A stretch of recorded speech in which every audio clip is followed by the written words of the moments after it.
Vivian Cross, the heiress to a multi-million-dollar real estate empire, has 12 hours to save everything she's built.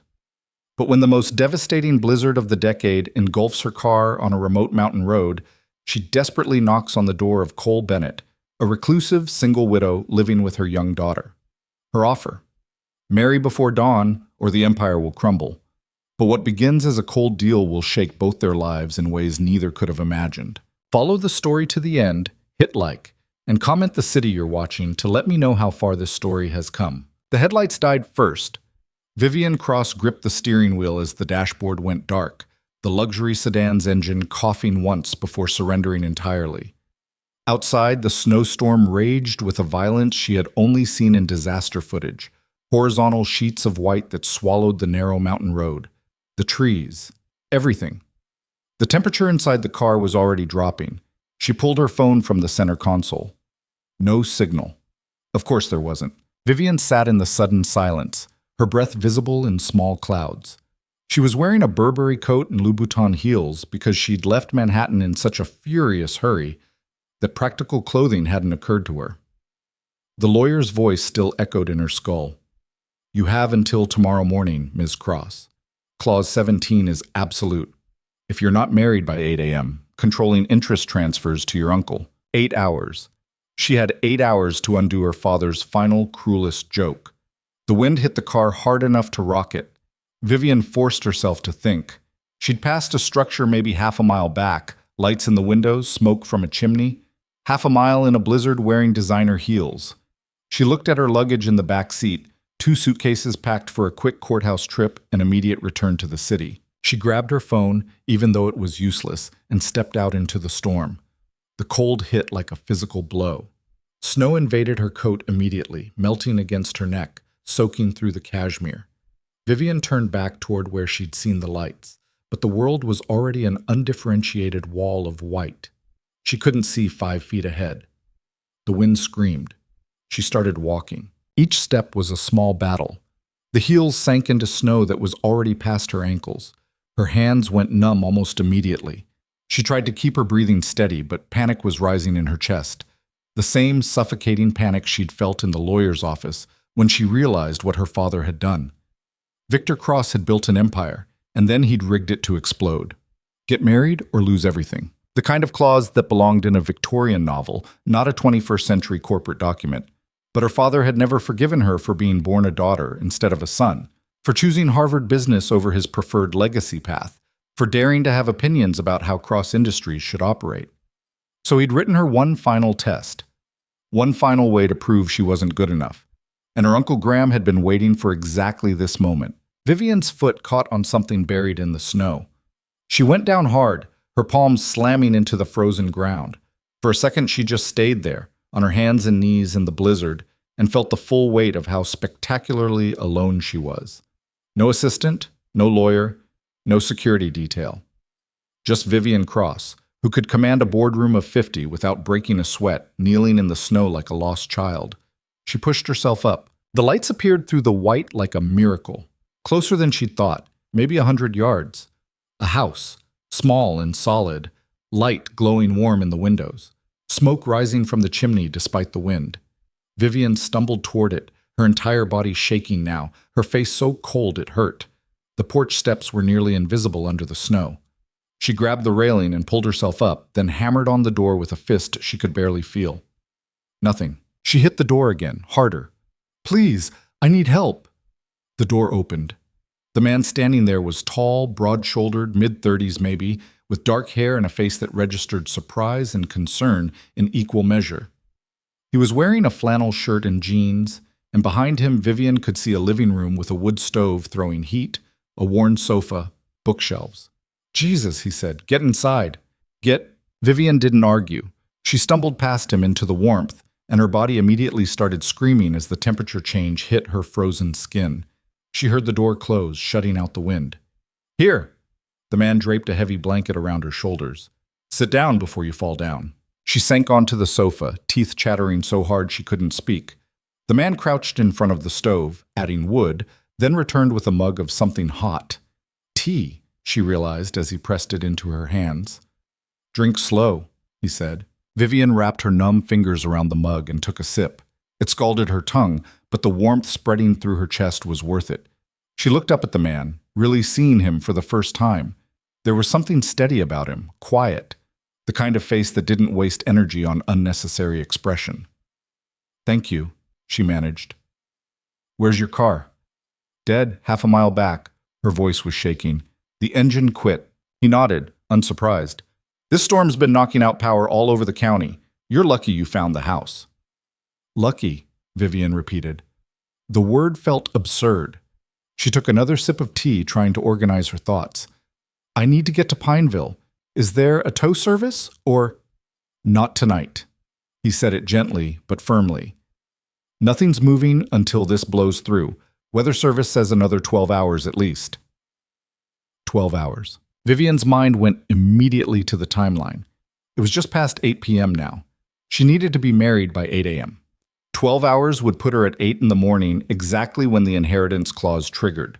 No margin for error, no room for delays. "I can't wait 12 hours, she said. The man studied her. "You hurt? You need a hospital?" "No, I need—" She stopped. "How did you explain this? I need to find a stranger willing to marry me in the next 12 hours or I lose a billion-dollar company." It sounded insane, even in her own head. "What's your name?" he asked. "Vivian Cross."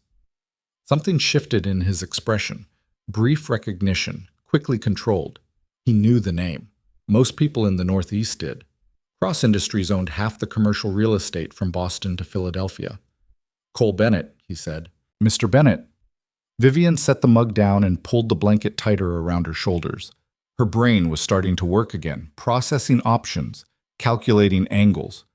"I know this is going to sound strange, but I need your help with something extremely urgent." "I'm listening." She looked at him. This stranger in his flannel and jeans, in his small, warm house in the middle of nowhere, and felt the full absurdity of what she was about to say. But there was no alternative. The storm had put her here. Fate, coincidence, cruel cosmic joke, whatever. This was the hand she'd been dealt. "I need to get married," Vivian said. "Tonight, before morning. And I need someone willing to go through with it for reasons that have nothing to do with love or romance or anything remotely normal." Cole Bennett didn't laugh. Didn't look shocked. He just sat back slightly, his expression thoughtful. "Keep talking," he said. So she did. Vivian explained the inheritance clause, her father's final controlling move from beyond the grave. She explained Graham Cross, her uncle, who had spent 30 years resenting his older brother's success and was now positioned to seize control the moment she failed to meet the marriage requirement. She explained the lawyer's call that afternoon, the mad rush to find someone, anyone, who would agree to a paper marriage. She'd been driving to Pineville to meet a business associate who'd indicated he might be willing to help, but the storm had killed that plan. "So you need a husband," Cole said when she finished, "for legal purposes." "Yes, just on paper, a temporary arrangement." "How temporary?" "A year. Maybe less if I can challenge the clause in court, but my lawyers say that could take time." Vivian met his eyes. "I can pay you. Significantly. Whatever you think is fair." Cole was quiet for a long moment. The wind howled outside. The wood stove crackled. "Why would your father do that?" he asked finally. The question caught her off guard. Not why should I help you or how much money are we talking about, but why? "Because he wanted to punish me," Vivian said. The honesty surprised her. "For not being the son he wanted. For having my own ideas, for—" She stopped. "It doesn't matter why. What matters is that if I don't meet this requirement, Graham gets control. And Graham will destroy everything my father built just to prove he could have done it better. You care about that? What your father built?" "I care about the 5,000 people who work for Cross Industries. The developments we're planning in underserved communities, She cut herself off again. "Yes, I care. This isn't just about ego or inheritance. It's about making sure the company doesn't fall into the hands of someone who'll gut it for parts." Cole stood and walked to the window. He stood there looking out at the storm, his hands in his pockets. Vivian waited, her heart hammering. This was insane. She was proposing marriage to a man she'd met 10 minutes ago, a man she knew nothing about except that he lived alone in the mountains and made good tea. "I have a daughter," Cole said, not turning around. Maisie, she's 8, asleep upstairs. Vivian's chest tightened. Of course. A man like this, steady, careful, living in a house this well kept, of course he had someone he was protecting. I wouldn't ask you to do anything that would put her at risk, Vivian said quickly. This would be a legal formality, a contract. I'd make sure. I'm not worried about the legal part. Cole turned to face her. I'm thinking about what happens when your uncle finds out you got married. Men like him don't just accept defeat, they fight back. I can handle Graham. Can you? His gaze was direct, assessing. Because if I do this, if I put my name on a marriage license with yours, I'm painting a target on my back. And more importantly, on my daughter's. So before you tell me you can handle it, I need you to be honest. How dirty is he willing to fight? Vivian opened her mouth to deflect, to offer reassurances, but something about Cole Bennett's steady stare made the corporate answers die in her throat. He was asking a real question. He deserved a real answer. Very dirty, she said quietly. Graham has connections, resources. He'll dig into your background, look for leverage, use whatever he finds. If you have anything in your past that can be weaponized, he'll weaponize it. If you have debts, he'll buy them. If you have vulnerabilities, he'll exploit them. And you're still asking me to do this. I'm asking you to consider it because I don't have another option. And because, she paused, because I think you understand what it means to fight for something that matters more than yourself. Cole looked at her for a long moment. Then he walked to the kitchen, poured himself a glass of water, and came back. My wife died 3 years ago, he said. Cancer. After she passed, I moved up here with Maisie because I couldn't stand the city anymore. Too many memories, too much noise. We've been doing okay. I work construction, freelance projects mostly. We keep to ourselves. I'm sorry, Vivian said. She meant it. I'm telling you because you need to know what you're asking. I rebuilt my life here, made it small and quiet and safe. What you're talking about, bringing your uncle's attention, your corporate drama, your whole world into our space, that's not small or quiet or safe. No, Vivian agreed. It's not. But you're asking anyway. I'm asking anyway. Cole took a drink of water. How much are you offering to pay? Vivian named a figure. It was substantial, enough to change a life, buy security, fund a future. She watched his face, but he didn't react. Didn't look impressed or greedy or anything else. He just nodded slowly. That's a lot of money, he said. It's a fair price for what I'm asking. Is it? He set the glass down. Because it seems to me what you're asking isn't about money at all. You're asking me to trust you, to believe that when things get complicated, and they will get complicated, you'll keep your word about protecting my daughter. I will, Vivian said. I give you my word. The word of someone I met half an hour ago. The word of someone who has 5,000 employees depending on her not to fail, who built a reputation on keeping her commitments, who... She stopped, took a breath. The word of someone who has everything to lose if she doesn't follow through. Cole studied her. The wood stove popped. Outside, the wind screamed. I need to think about it, he said finally, and I need to check on Maisie. You should get warm. There's a guest room upstairs, second door on the right. Clean towels in the bathroom. Take a shower. Get out of those wet clothes. Mr. Bennett. Cole. Cole. Vivian stood, the blanket still around her shoulders.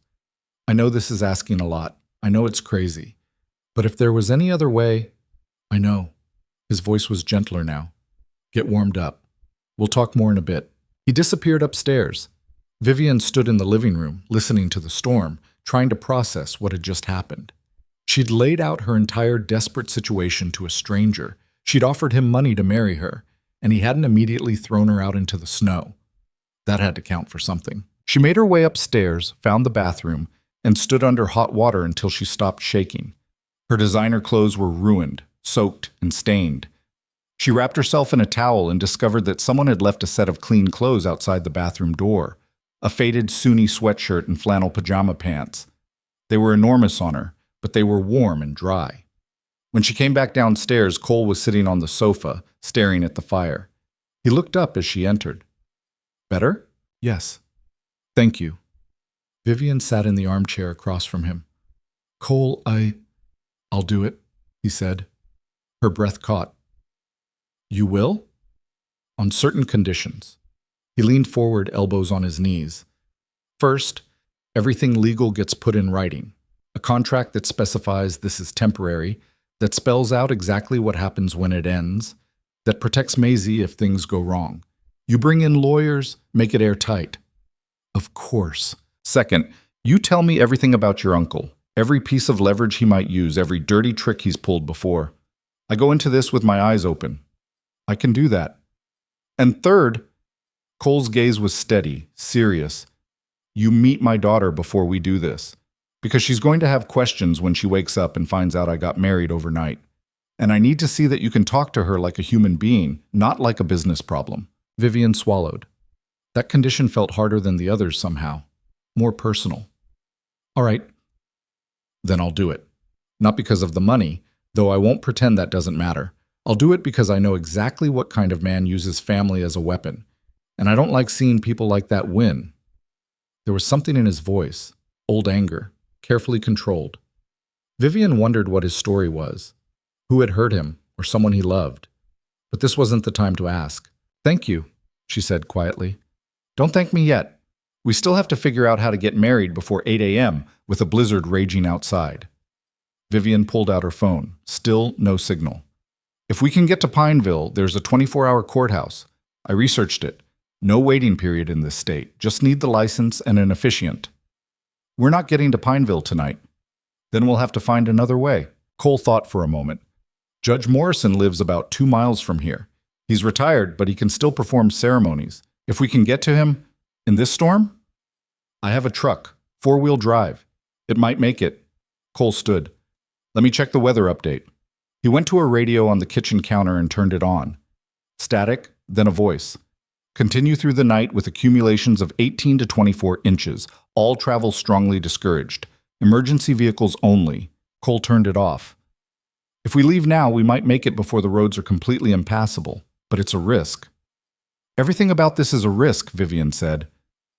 Yeah. Cole looked at her. You sure about this? Once we start, there's no going back. Not tonight, anyway.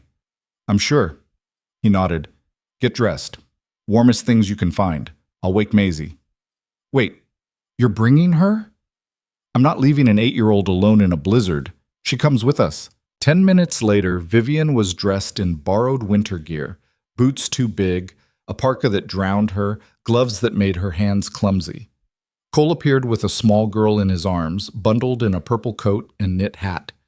Maisie's eyes were heavy with sleep, but curious. Daddy says we're going on an adventure, she said. That's right, sweetheart, Cole said. This is Miss Vivian. She's going to ride with us. Maisie looked at Vivian with the solemn intensity of a child trying to figure out a puzzle. You're pretty. Are you a princess? Despite everything, the storm, the deadline, the absolute insanity of the situation, Vivian smiled. No, just someone who needs help. Daddy's good at helping, Maisie said confidently. I'm counting on it, Vivian said. The truck was a battered Ford that looked like it had survived several lifetimes. Cole buckled Maisie into a car seat in the back, then climbed into the driver's seat. Vivian got in beside him. The engine started with a reassuring rumble. Hold on, Cole said, and pulled out into the storm. The drive was terrifying. The wind battered the truck. Snow covered the road so completely that Cole was navigating by memory and instinct. Several times Vivian was sure they were about to slide off into the trees, but Cole kept the truck steady, his hands loose on the wheel, his focus absolute. In the back seat, Maisie hummed to herself, apparently unconcerned. Vivian envied her faith. Tell me about your uncle, Cole said, his eyes on the road. So Vivian talked. She told him about Graham Cross, about his decades of resentment, about the times he'd tried to undermine her father's decisions, about the rumored connections to less-than-legal business dealings, the whispered stories of threats and leverage, about the lawsuit he'd filed 2 years ago claiming Victor had stolen an idea from him, a suit that went nowhere but cost everyone time and money. He's vindictive, Vivian said, and he's patient. He'll wait for the right moment to strike, and when he does, it'll be brutal. So we make sure he doesn't get the chance, Cole said. The truck slid slightly on a curve. Cole corrected smoothly. Maisie kept humming. They reached Judge Morrison's house at 10:15. It was a small colonial, dark except for a porch light. Cole parked and turned to Vivian. Last chance to back out, he said. I'm not backing out. Neither am I. He unbuckled. Let's go get married. Judge Morrison was a white-haired man in his 70s who answered the door in a bathrobe and slippers. He looked at Cole, at Vivian, at the little girl between them, and raised his eyebrows. This better be good, he said. We need to get married, Cole said. Tonight, right now. The judge blinked. You're serious? Completely. You have a license? Vivian's stomach dropped. The license. She'd been so focused on finding someone to marry that she'd forgotten. We were planning to get one in Pineville, Cole said. But the storm can't perform a marriage without a license, the judge said. State law. There has to be a way, Vivian said. Desperation leaked into her voice. Please. It's an emergency. The judge looked at her more closely. You're Vivian Cross. I saw you on the news last month, that development project in Harmon County. Yes. And you need to marry this young man in the middle of a blizzard because if I'm not married by 8 a.m., I lose my company to a man who'll destroy it. The judge was quiet for a long moment. Then he sighed. Come inside. Let me make a phone call. They waited in his living room. Cole, Vivian, Maisie, all of them dripping snow onto the rug. The judge disappeared into his office. Vivian could hear him talking, but couldn't make out the words. Maisie tugged on her father's sleeve. Daddy, are you really marrying Miss Vivian? Cole crouched down to her level. Yes, sweetie, I am. Will she live with us? For a while. Is she nice? Cole glanced at Vivian. I think so. What do you think? Maisie considered this seriously. I think she looks cold, and maybe a little scared. Maybe a little, Cole agreed. The judge returned. All right, I called County Clerk Henderson. He's agreed to issue an emergency license based on the circumstances. He'll file the paperwork retroactively tomorrow, but I'm going out on a limb here, and if this turns out to be some kind of fraud— It's not, Vivian said quickly. I promise. This is legitimate. Then let's make it official. The judge pulled out a small book. Stand together, please. Vivian stood next to Cole. He was several inches taller than her, even in the borrowed boots. Maisie stood between them, looking up with wide eyes. The ceremony was brief. The judge read the standard words. Cole repeated them in his steady voice. Vivian repeated them in hers, which shook only slightly. There were no rings, no flowers, no music. Just 3 people in a stranger's living room at 10:30 at night during a blizzard. By the power vested in me by the state, the judge said, I pronounce you husband and wife. Vivian waited for some kind of feeling, triumph, relief, something. Instead, she just felt tired and strange. She'd just married a man she'd known for less than 3 hours. Congratulations, the judge said dryly. Try to make it home before the roads get worse. The drive back was even more treacherous. The storm had intensified. Cole drove with the same steady focus, but Vivian could see the tension in his shoulders. Maisie had fallen asleep in her car seat. We did it, Vivian said quietly. Yeah. Cole's eyes didn't leave the road. Now comes the hard part. Which part is that? Explaining this to an 8-year-old in the morning, figuring out how to live under the same roof, dealing with your uncle when he finds out. Cole glanced at her briefly. Take your pick. I meant what I said. I'll protect your daughter. You better. There was no threat in his voice, just absolute certainty. Because if Graham Cross comes after Maisie, married or not, you and I are going to have a problem. He won't. I won't let him. You can't control everything, Vivian, no matter how much money or power you have. I can control this. Cole didn't respond. They drove in silence through the storm. They reached the house just after 11. Cole carried Maisie inside, still sleeping. Vivian followed, her body aching with exhaustion. The warmth of the house felt surreal after the cold. Cole disappeared upstairs to put Maisie to bed. Vivian stood in the living room, still wearing the borrowed coat, and looked around.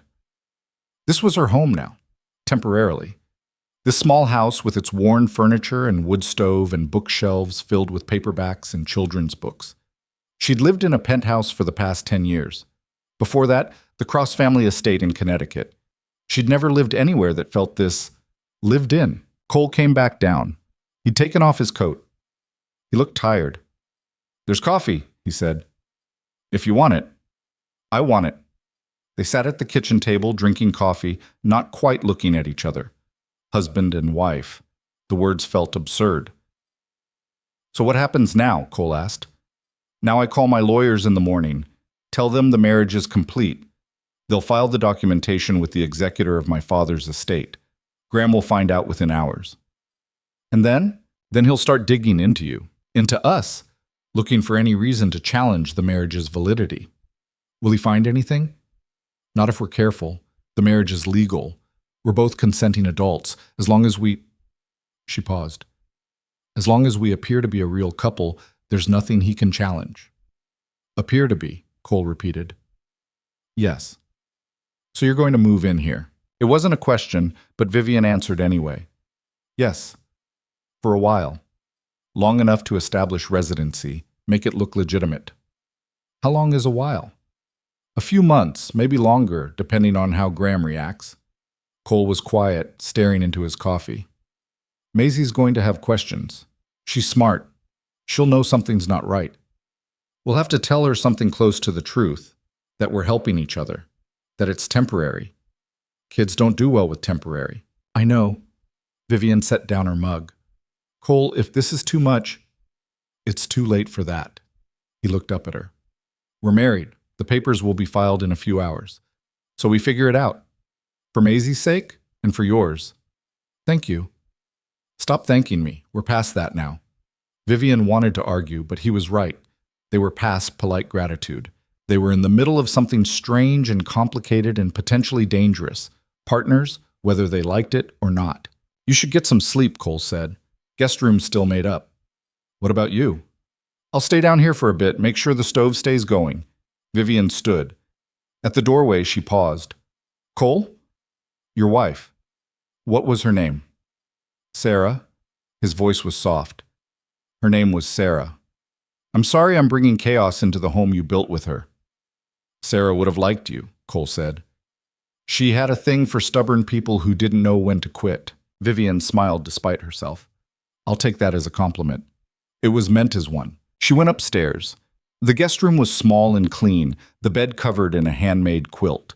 Vivian lay down fully dressed and stared at the ceiling. Somewhere in this house was a little girl who'd just gotten a stepmother without any warning. Somewhere in Manhattan was a lawyer who would wake up to an email informing him that Vivian Cross had successfully met the marriage requirement. And somewhere, probably already getting the first whispers of news, was Graham Cross, who would not take this quietly. Vivian closed her eyes. She'd done it. She'd saved the company. She'd met her father's impossible deadline. So why did she feel like the hard part was only just beginning? Outside, the storm howled on. Vivian woke to the smell of coffee and something sweet baking.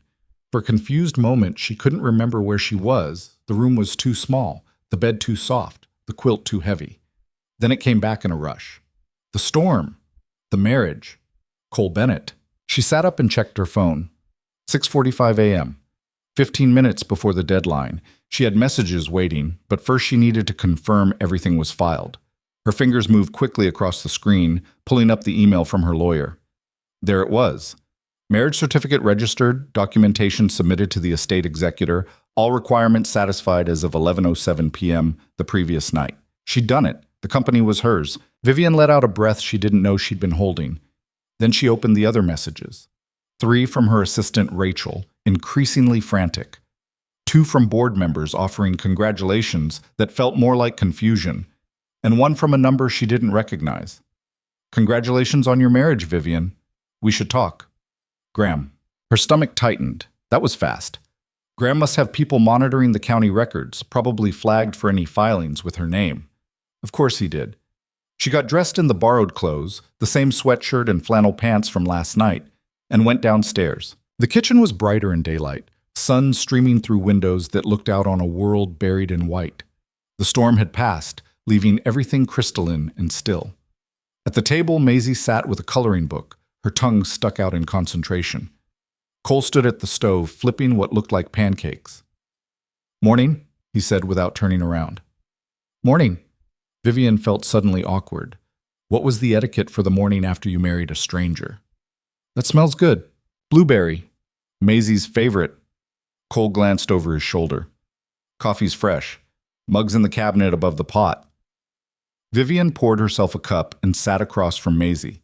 The little girl looked up, studied her seriously, then went back to coloring. She was working on a picture of a house with flowers and a rainbow. "That's beautiful," Vivian said. "It's our house," Maisie said, "but I made it prettier. We don't have flowers yet because it's winter. Maybe in the spring. Daddy says spring is coming soon. He says the snow always goes away eventually." Maisie selected a purple crayon. "Are you staying until spring?" The question was innocent, but it landed hard. Vivian glanced at Cole, who was carefully not looking at either of them. "I'm staying for a while," Vivian said carefully. "Your dad and I are helping each other with something important." "That's what Daddy said." Maisie added purple to the rainbow. "He said you needed somewhere safe to stay and we have an extra room, so it's like we're being good neighbors, except you're inside instead of next door." Vivian felt something catch in her chest. Cole had reduced the whole complicated mess to something a child could understand. Kindness disguised as practicality. "That's exactly right," Vivian said. Cole brought over a plate stacked with pancakes. "Eat. Then we need to talk about next steps."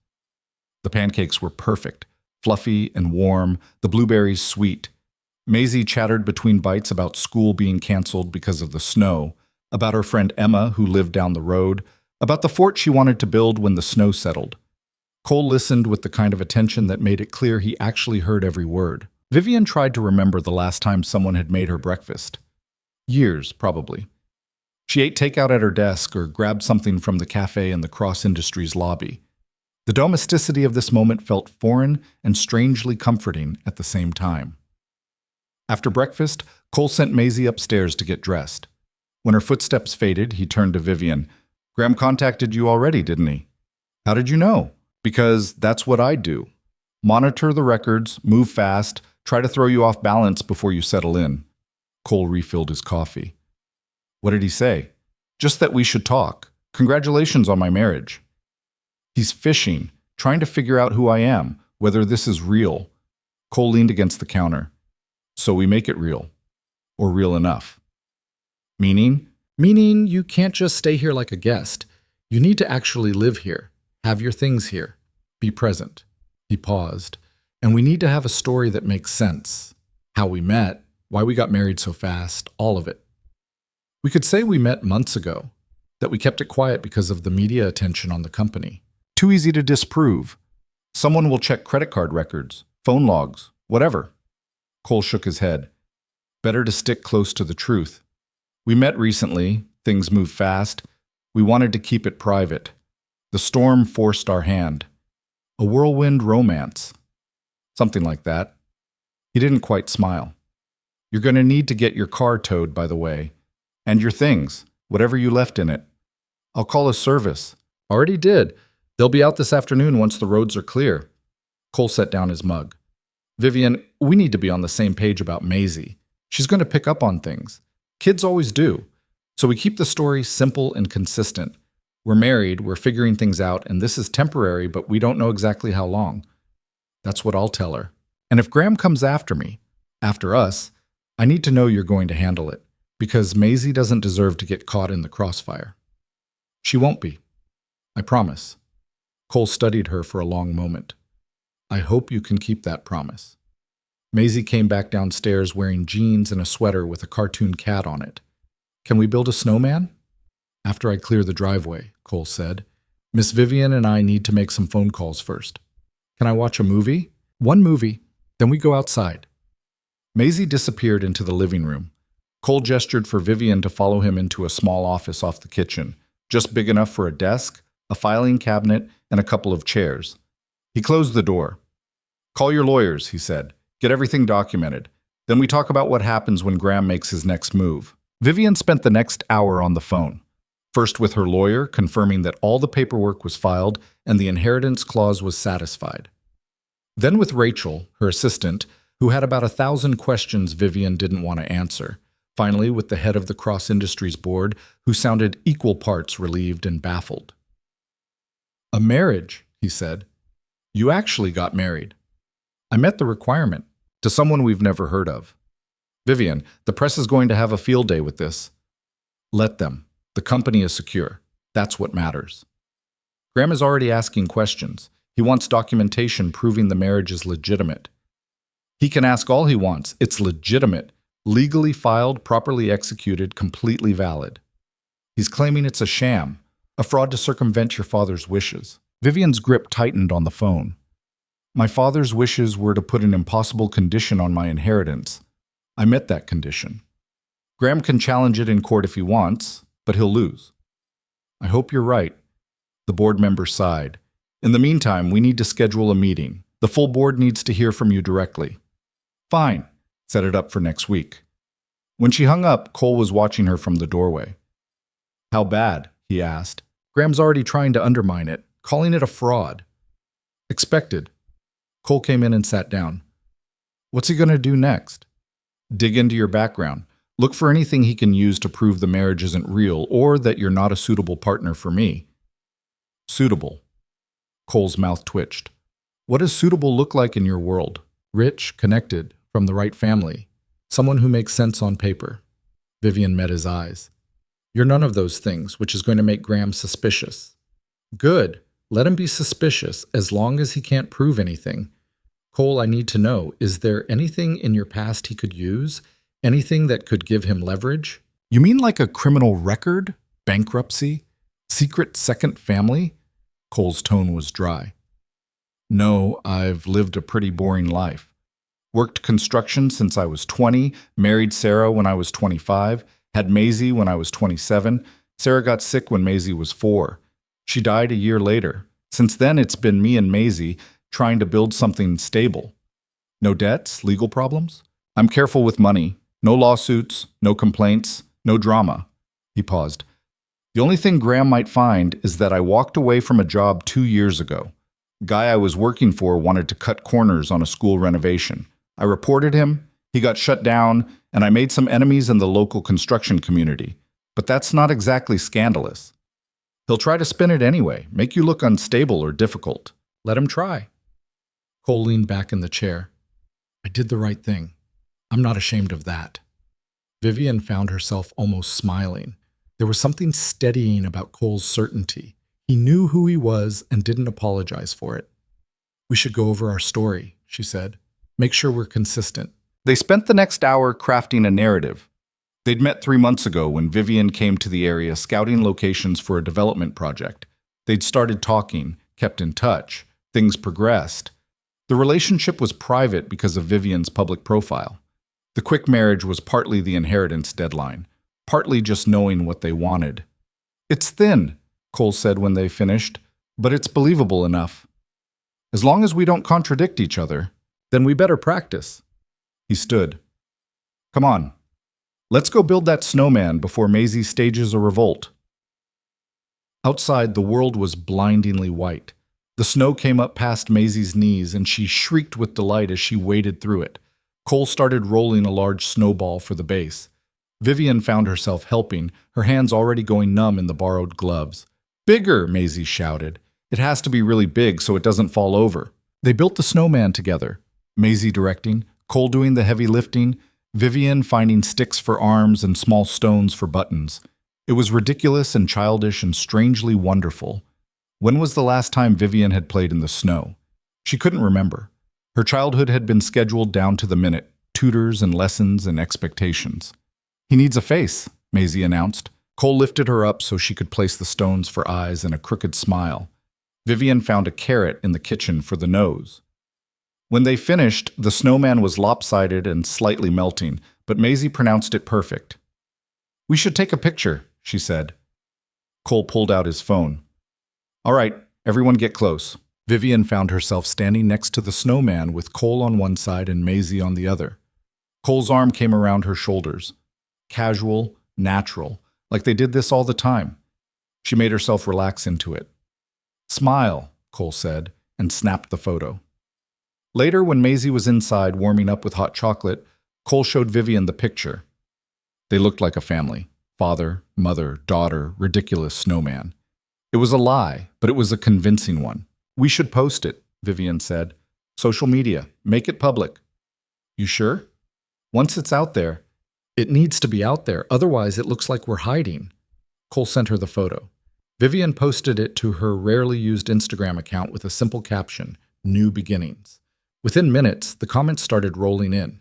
Congratulations mixed with confusion, mixed with barely disguised nosiness. The business press would pick it up by evening. "No going back now," Cole said. "No," Vivian agreed. "No going back." The afternoon brought the tow truck for Vivian's car and a delivery of her luggage. She carried the suitcases up to the guest room and started unpacking. Designer clothes looked absurd, hanging in the small closet. She left most of them folded in the suitcases and changed into jeans and a sweater, things that fit the setting better. Her phone rang. Graham.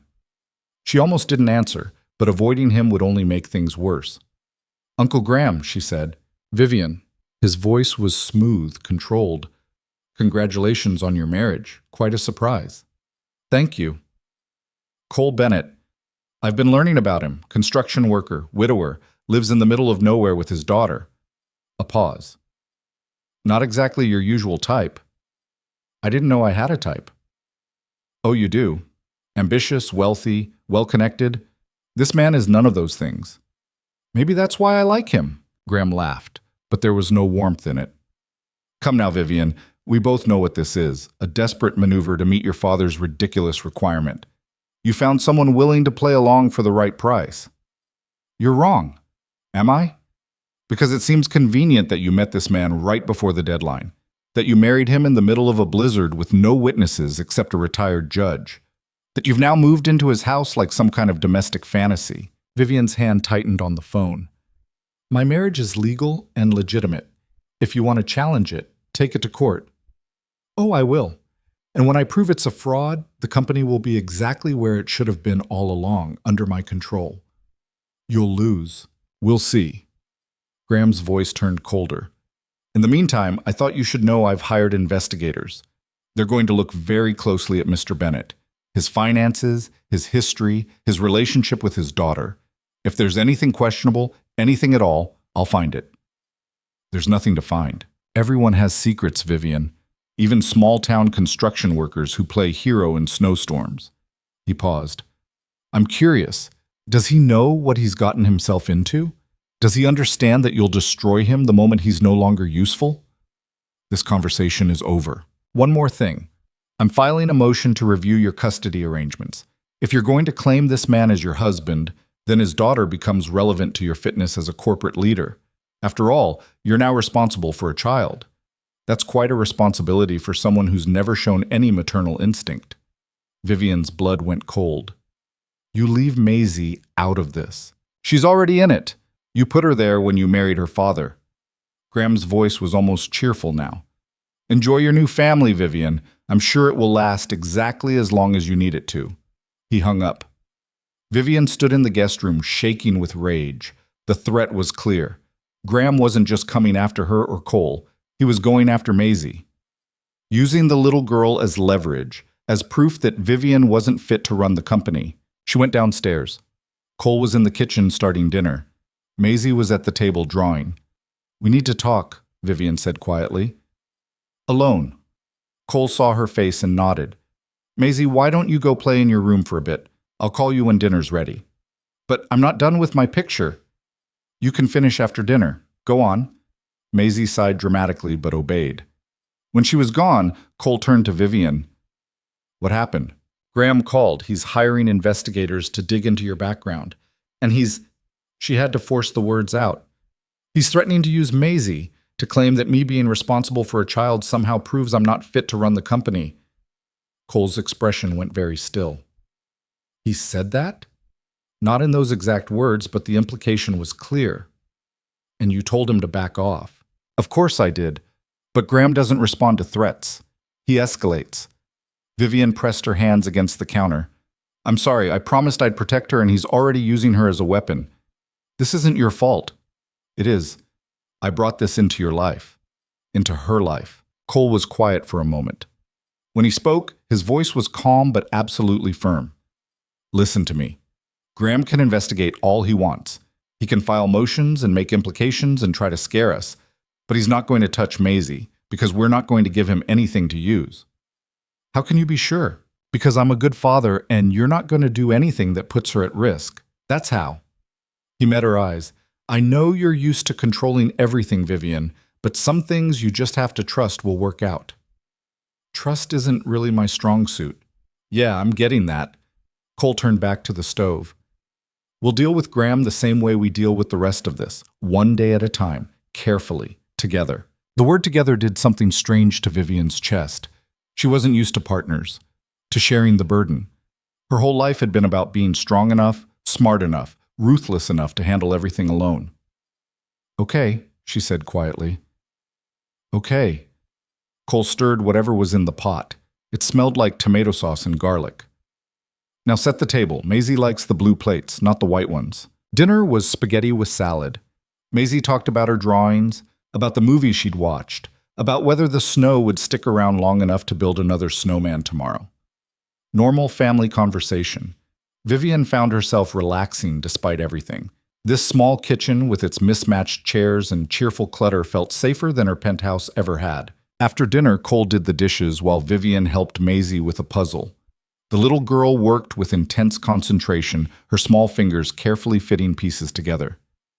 Do you have a little girl? Maisie asked suddenly. No, Vivian said. I don't have any children. Did you want one? The question was innocent, but it struck deeper than Maisie could know. Vivian had never let herself think about children. Her life didn't have room for that kind of vulnerability. I don't know, Vivian said honestly. I never really thought about it. Oh. Maisie fit another puzzle piece. My mom wanted more kids, but then she got sick. Daddy says she's watching over us now, but I can't see her, so I don't know if that's really true. Vivian's throat tightened. I'm sure she is. Daddy gets sad sometimes. He tries to hide it, but I can tell. Maisie looked up. Do you think he's sad because of Mom or because he's lonely? Maybe both. Are you lonely? The question shouldn't have landed so hard. Vivian had spent years perfecting her independence, her self-sufficiency. Loneliness was weakness, but sitting here with this perceptive child looking at her with those serious eyes, she couldn't quite manage the usual deflection. Sometimes, Vivian admitted. Me too, Maisie said. But less now, because you're here. Something cracked in Vivian's carefully constructed walls. She reached out and smoothed a strand of hair behind Maisie's ear, a gesture that felt both foreign and absolutely natural. I'm glad I'm here too, she said. Later, after Maisie was in bed, Vivian and Cole sat in the living room. The wood stove was going, throwing warm light across the space. Cole had a book open but didn't seem to be reading it. Vivian had her laptop, reviewing the board meeting agenda, but the words weren't sticking. She likes you, Cole said finally.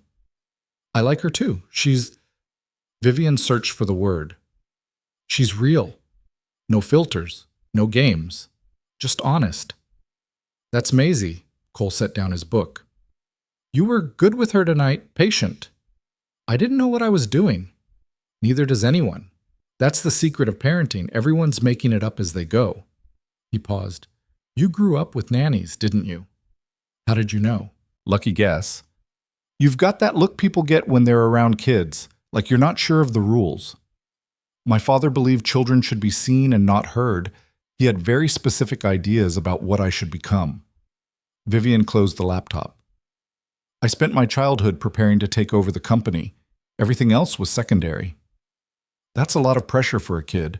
I thought it was normal, until I went to college and met people who actually liked their families. She laughed, but it came out bitter. By then, it was too late to change the dynamic, so I just became what he wanted, cold, calculating, all business. You're not cold. You don't know me very well yet.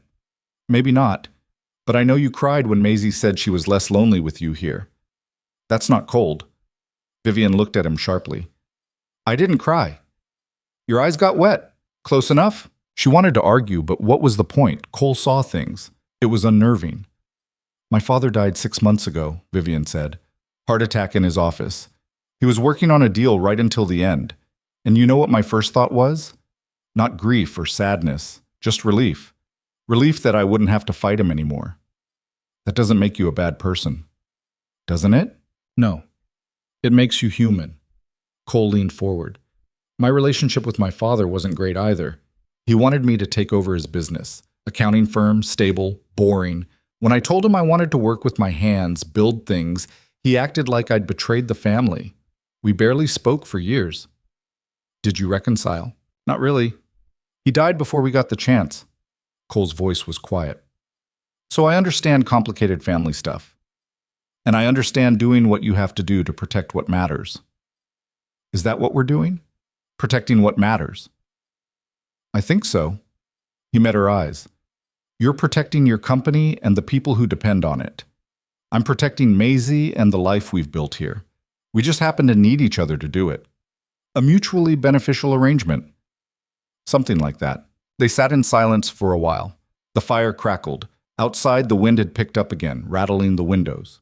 Vivian found herself thinking about Graham's threats, about the investigators who were probably already digging into Cole's life, about the board meeting next week, where she'd have to explain her sudden marriage to a room full of skeptical executives. But she also thought about the snowman they'd built that afternoon, about Maisie's drawing and her honest questions, about Cole's steady presence and the way he didn't flinch when things got complicated. Thank you, Vivian said. For what? For not running. Most people would have slammed the door in my face when I showed up with my insane proposal. Yeah, well, I'm not most people. No, Vivian agreed. You're really not. Her phone buzzed. A message from Rachel. Press is going crazy. NYT wants an interview. WSJ is running a profile tomorrow. What should I tell them? Vivian typed back. No interviews. Standard statement only. Private matter. Focused on the company. Ask for privacy. Another message. This one from a number she didn't recognize. This is investigator Marcus Rehe. I've been hired to look into your marriage to Cole Bennett. I'd like to ask you some questions. So it was starting already. Graham's people were moving fast. She showed the message to Cole. He read it, his expression unchanging. Don't respond, he said. Let him dig. He won't find anything because there's nothing to find. He'll try to make something out of nothing, twist facts, imply things. Let him try. We know the truth. That's what matters. Vivian wished she had Cole's calm certainty, but her world was built on perception and spin and carefully managed narratives. The truth mattered less than what people believed was true. I should go to bed, she said. Big day tomorrow. Conference calls, damage control. Convincing the board I haven't lost my mind. Good luck with that last one. She almost smiled. Yeah, that might be a tough sell. Upstairs, Vivian lay in the guest bed and stared at the ceiling. In another room, Maisie was sleeping, probably dreaming about snowmen and puzzles. Down the hall, Cole was in his own room. The room he'd shared with Sarah, probably. A man who'd rebuilt his life after devastating loss and was now risking that stability to help a stranger. Vivian's phone lit up with another message. Graham again. Sleep well, dear niece. Tomorrow should be interesting. She turned the phone face down and closed her eyes. Tomorrow would indeed be interesting. Tomorrow, the real fight would begin. Graham would deploy his investigators, his lawyers, his connections. He'd try to dismantle her marriage piece by piece, looking for any crack he could exploit. But tonight, in this small house in the mountains, Vivian felt something she hadn't felt in years. Not quite safe, she was too practical for that delusion. But maybe protected, maybe less alone. She fell asleep to the sound of the wind and the distant creak of old floorboards, and the strange comfort of knowing that on the other side of these walls, two people she barely knew were becoming part of her life in ways she didn't yet understand. Morning would bring Graham's next move. The investigators, the press, the scrutiny, but morning was hours away. For now, there was just the dark and the quiet and the unexpected warmth of a house that was starting, against all logic, to feel a little bit like home. The investigator showed up 3 days later, just as Maisie was getting on the school bus. Vivian watched from the kitchen window as a silver sedan pulled into the driveway behind Cole's truck. A man in his 40s stepped out, trim, professional, carrying a leather portfolio. He checked the house number against something on his phone, then walked toward the front door with the confident stride of someone who believed he had every right to be there. Cole was upstairs fixing a leaky faucet. Vivian wiped her hands on a dish towel and went to answer the door before the man could knock and wake the whole neighborhood to his presence. She opened it just as he raised his fist. Ms. Cross, he said, not bothering with pleasantries. I'm Marcus Rehe. I believe you got my message. I did, and I chose not to respond. I understand. May I come in? I just have a few questions about your marriage to Mr. Bennett. No, you may not come in. This is a private residence and you're trespassing. Marcus smiled, but it didn't reach his eyes. I'm conducting a legitimate investigation on behalf of Graham Cross regarding the validity of, I know exactly who hired you and why. The answer is still no. Vivian started to close the door. I've been looking into Cole Bennett's finances, Marcus said quickly. Did you know he's been operating at a loss for the past 18 months? Behind on property taxes. There's also the matter of a complaint filed against him 2 years ago by a complaint he filed against someone else for cutting corners on a school renovation, which resulted in that contractor being shut down for safety violations. Vivian's voice was ice. Do your homework better, Mr. Ree. That complaint makes Cole look principled, not problematic. There's also the question of his late wife's medical bills. Did he tell you about those? Something cold settled in Vivian's stomach, but she kept her expression neutral. This conversation is over. You have 10 seconds to get off this property before I call the sheriff. I'm just trying to establish the truth, Ms. Cross. If this marriage is legitimate, you have nothing to hide. 9, 8, 7. Marcus held up his hands in mock surrender. Fine, but I'll be back. And I'll be talking to people in town, Mr. Bennett's former clients, his daughter's school. If there's anything questionable about this situation, I will find it. 6, 5. He walked back to his car. Vivian didn't close the door until he'd pulled out of the driveway and disappeared down the road. Her hands were shaking. How much of that did you hear? She asked without turning around. Cole came down the stairs. Enough! I'm sorry. I should have handled that better. Not engaged at all. You did fine. Cole moved past her to look out the window, making sure the car was really gone. Medical bills, he went straight for that. Is it true? Are you behind on property taxes? Was. Caught up last month. Cole's jaw was tight. Sarah's cancer treatment wiped out our savings. Insurance covered most of it, but not everything. After she died, I was trying to work and take care of Maisie and keep the house. And yeah, I fell behind on some things, but I worked it out. Graham will use it anyway. Make it sound like you married me for money. Let him. Anyone who's dealt with medical debt in this country will understand. Cole turned to face her. What I want to know is how he found out. Property tax records are public, but the medical bills? Those aren't. Vivian's mind was already working through the possibilities. He probably pulled your credit report or paid someone at the hospital to talk. There are ways if you have enough money and no ethics. So what do? We stay consistent. We don't let him rattle us. Vivian pulled out her phone. And I make some calls. She spent the next hour on the phone with her lawyers, explaining the investigator's visit and Marcus's questions. They assured her that financial difficulties didn't invalidate a marriage, that Graham was fishing, that they'd file harassment complaints if necessary. But Vivian knew the real danger wasn't legal, it was perception. Graham would leak carefully edited information to the press, paint a picture of Cole as desperate and Vivian as manipulative. The business community would start asking questions. The board would get nervous. She was still on the phone when Cole brought her a sandwich and coffee. He set them down without a word, then went back to whatever project he was working on in the garage.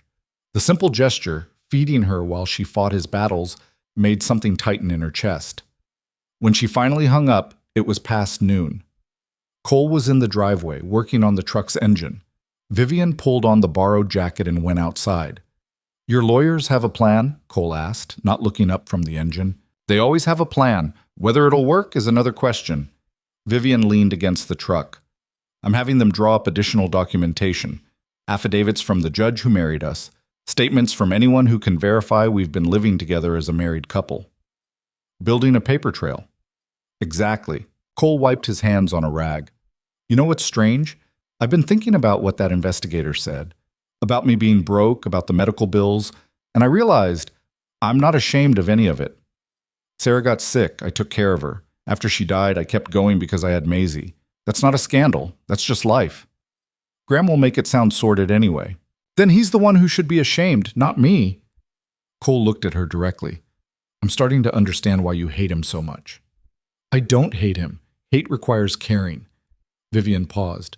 I just want him to lose. Because he represents everything you fought against. Your father's generation, their rules, their assumption that they know better.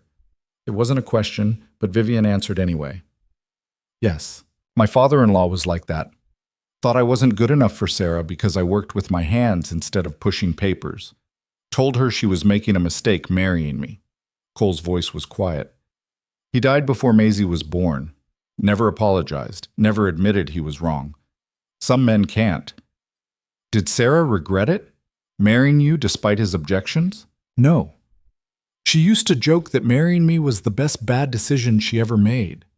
He smiled, but there was pain in it. She had this way of finding joy in things, even when they were hard, even at the end. Vivian wanted to say something comforting, but the words felt inadequate. Instead, she just stood there, shoulder to shoulder with this man she'd married in a desperate gamble, and let the silence say what she couldn't. The bus rumbled up the road around 3:30.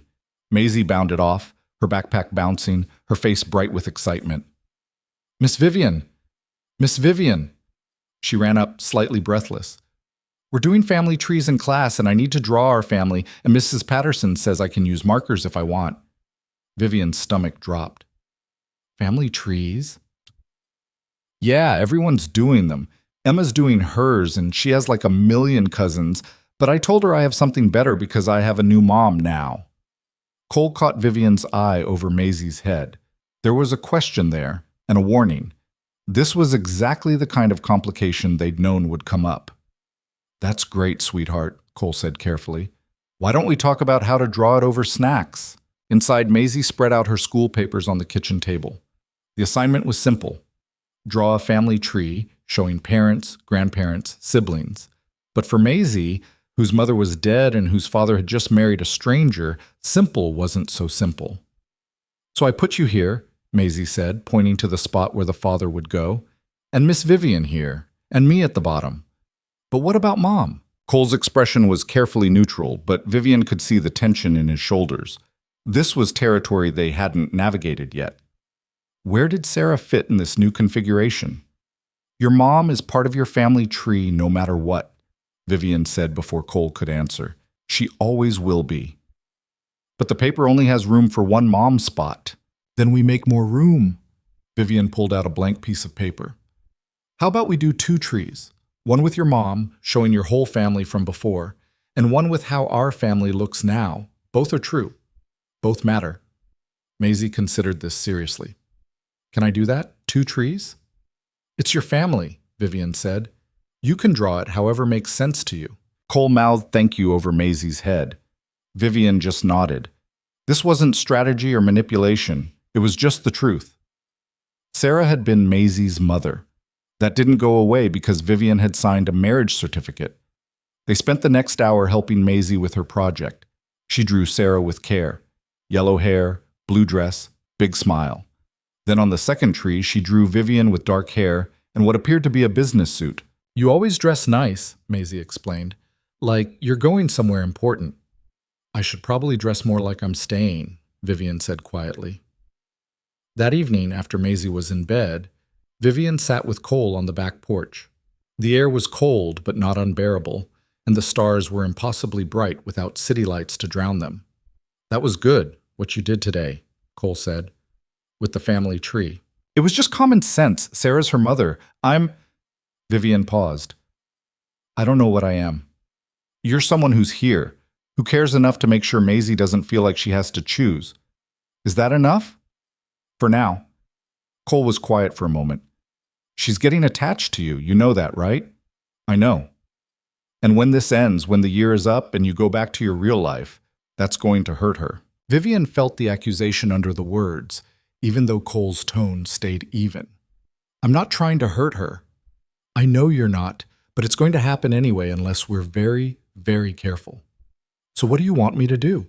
Keep my distance, treat her like a stranger in her own house?" "No. That would hurt her too." Cole rubbed his face, tired. "I don't have a good answer, Vivian. This whole situation is complicated and messy, and there's no way through it that doesn't involve someone getting hurt. I never meant— I know, and I'm not blaming you. I went into this with my eyes open, but Maisie didn't. She's 8. She sees you being kind to her, and she wants you to stay forever, because that's how kids think. Black and white. No nuance." Vivian wrapped her arms around herself. The cold was seeping through her jacket. "What if I promise to stay in touch?" After everything's settled, I could visit, or she could come to the city. That just drags it out, makes it harder. So I should disappear completely? I don't know. Cole's voice cracked slightly. I'm trying to protect her, and I don't know how. They sat in silence. An owl called from somewhere in the trees. The wind moved through the bare branches, with a sound like rushing water. My mother left when I was 9, Vivian said finally. She couldn't handle my father anymore. The control, the criticism, the way he made everything about the company. So she divorced him and moved to Europe, and I saw her maybe twice a year after that. I'm sorry. The point is, I know what it's like when someone important just vanishes from your life, and I know it damages you in ways you don't even realize until years later. Vivian looked at Cole. I don't want to be that for Maisie, but I also don't know how to be anything else. Then we figure it out. Together. Cole stood. Come on. It's freezing out here, and you're shivering. Inside, the house was warm. Vivian made tea while Cole added wood to the stove. They'd fallen into these small domestic rhythms without discussing them. Who made coffee in the morning, who did dishes after dinner, how they moved around each other in the small kitchen without collision. It was strange and surprisingly comfortable at the same time. Vivian's phone rang. Rachel. It's almost 10, Vivian said by way of greeting. I know, but you need to see this. Rachel sounded tense. Graham leaked something to the press. Business Insider just published a story. Vivian put the phone on speaker so Cole could hear. What does it say? The headline is, Cross Heiress's Convenient Marriage Raises Questions. They've got quotes from unnamed sources about Cole's financial troubles, questions about the timeline of your relationship, speculation about whether this was a marriage of convenience to satisfy the inheritance clause. Let me guess. The unnamed sources all work for Graham. Probably, but here's the problem. They're framing it as legitimate business journalism, asking whether shareholders should be concerned about your judgment, whether this marriage suggests instability or desperation. Cole's jaw tightened. Vivian reached for her laptop. The article was exactly as bad as Rachel described. It didn't outright accuse them of fraud, but the implication was clear. Every fact was technically accurate but presented in the worst possible light. Cole's financial difficulties, the rushed wedding, Vivian's history of being, quote, fiercely private about her personal life, making this sudden marriage all the more puzzling. They make it sound like I'm some kind of con artist, Cole said quietly. That's the goal. Undermine you, make me look naive or manipulative, create enough doubt that the board starts questioning my leadership. Is it working? Vivian scrolled through her email. 3 messages from board members, all sent in the last hour, all asking for a call first thing in the morning. Starting to? So we fight back, issue a statement, get your own story out there. No, that just makes us look defensive. Vivian closed the laptop. We ignore it. Keep living our lives. Let them waste energy on speculation while we build something they can't tear down. Which is what, exactly? A marriage that looks real enough that no amount of investigation can prove otherwise. Cole looked at her for a long moment. You're talking about more than just living in the same house. I'm talking about being seen together, going into town, having dinner at the local restaurant, acting like a couple who's actually building a life together. Vivian met his eyes. We need to sell this, Cole. Not just to Graham or the press, but to everyone. Neighbors, teachers, people at the grocery store. It has to be completely convincing. That's a lot of performance. It's survival. For you, maybe. For me and Maisie, it's our actual life you're asking us to perform. The words stung because they were true. Vivian was asking them to turn their private world into a public show, to invite scrutiny and judgment into the small, safe space they'd built. I'm sorry, she said. You're right. This is asking too much. I didn't say I wouldn't do it. Cole poured himself a glass of water. I'm just saying we need to be clear about what it costs. Every time we go out and pretend, Maisie sees it. Every time we act like a happy family for the neighbors, she believes it a little more. And when this ends, I know. Do you? Because I'm not sure you've thought about what happens after. When the year is up and you go back to Manhattan and we're left here explaining to an 8-year-old why her new mom suddenly doesn't want to be part of her life anymore. Vivian flinched. That's not fair. Isn't it? You keep talking about this marriage like it's a business arrangement with a clear expiration date. But Maisie doesn't understand expiration dates. She just knows that right now, today, you're reading her bedtime stories and helping with her homework and acting like you care. What is she supposed to think when that stops? I do care. The words came out sharper than Vivian intended. Then maybe that's the problem, Cole said quietly. They stood on opposite sides of the kitchen, the distance between them feeling much wider than a few feet of tile floor. Vivian wanted to argue, to explain that she was doing her best, that this whole situation was impossible and she was just trying to survive it without destroying everything. But Cole's expression stopped her. He wasn't angry. He was scared. Scared for his daughter, for the inevitable hurt that was coming. I'll be more careful, Vivian said finally. With Maisie. I'll maintain more distance. That'll hurt her too. Then tell me what you want me to do. I want you to figure out what you actually want from this, not what you need for your company or to beat Graham. What you want. Cole set down his glass. Because right now you're treating this like a chess game. But these are people's lives, Vivian, mine and Maisie's. We're not pieces you can move around and then put back in the box when you're done playing. He walked out of the kitchen. A moment later, Vivian heard his bedroom door close. Not slam, just close with a quiet finality that felt worse than shouting. She stood alone in the kitchen, her tea going cold, and tried to figure out when everything had gotten so complicated. The plan had been simple. Marry Cole, satisfy the inheritance clause, maintain the appearance of legitimacy for a year, then dissolve the marriage and go back to her real life. Clean, transactional, no messy emotions. But nothing about this felt clean anymore. Maisie's family tree project, with its two versions of truth, Cole's quiet anger about protecting his daughter, the way Vivian had started looking forward to dinners together, to the sound of Maisie's chatter, to the small moments that felt like belonging to something. Her phone buzzed. A text from Graham.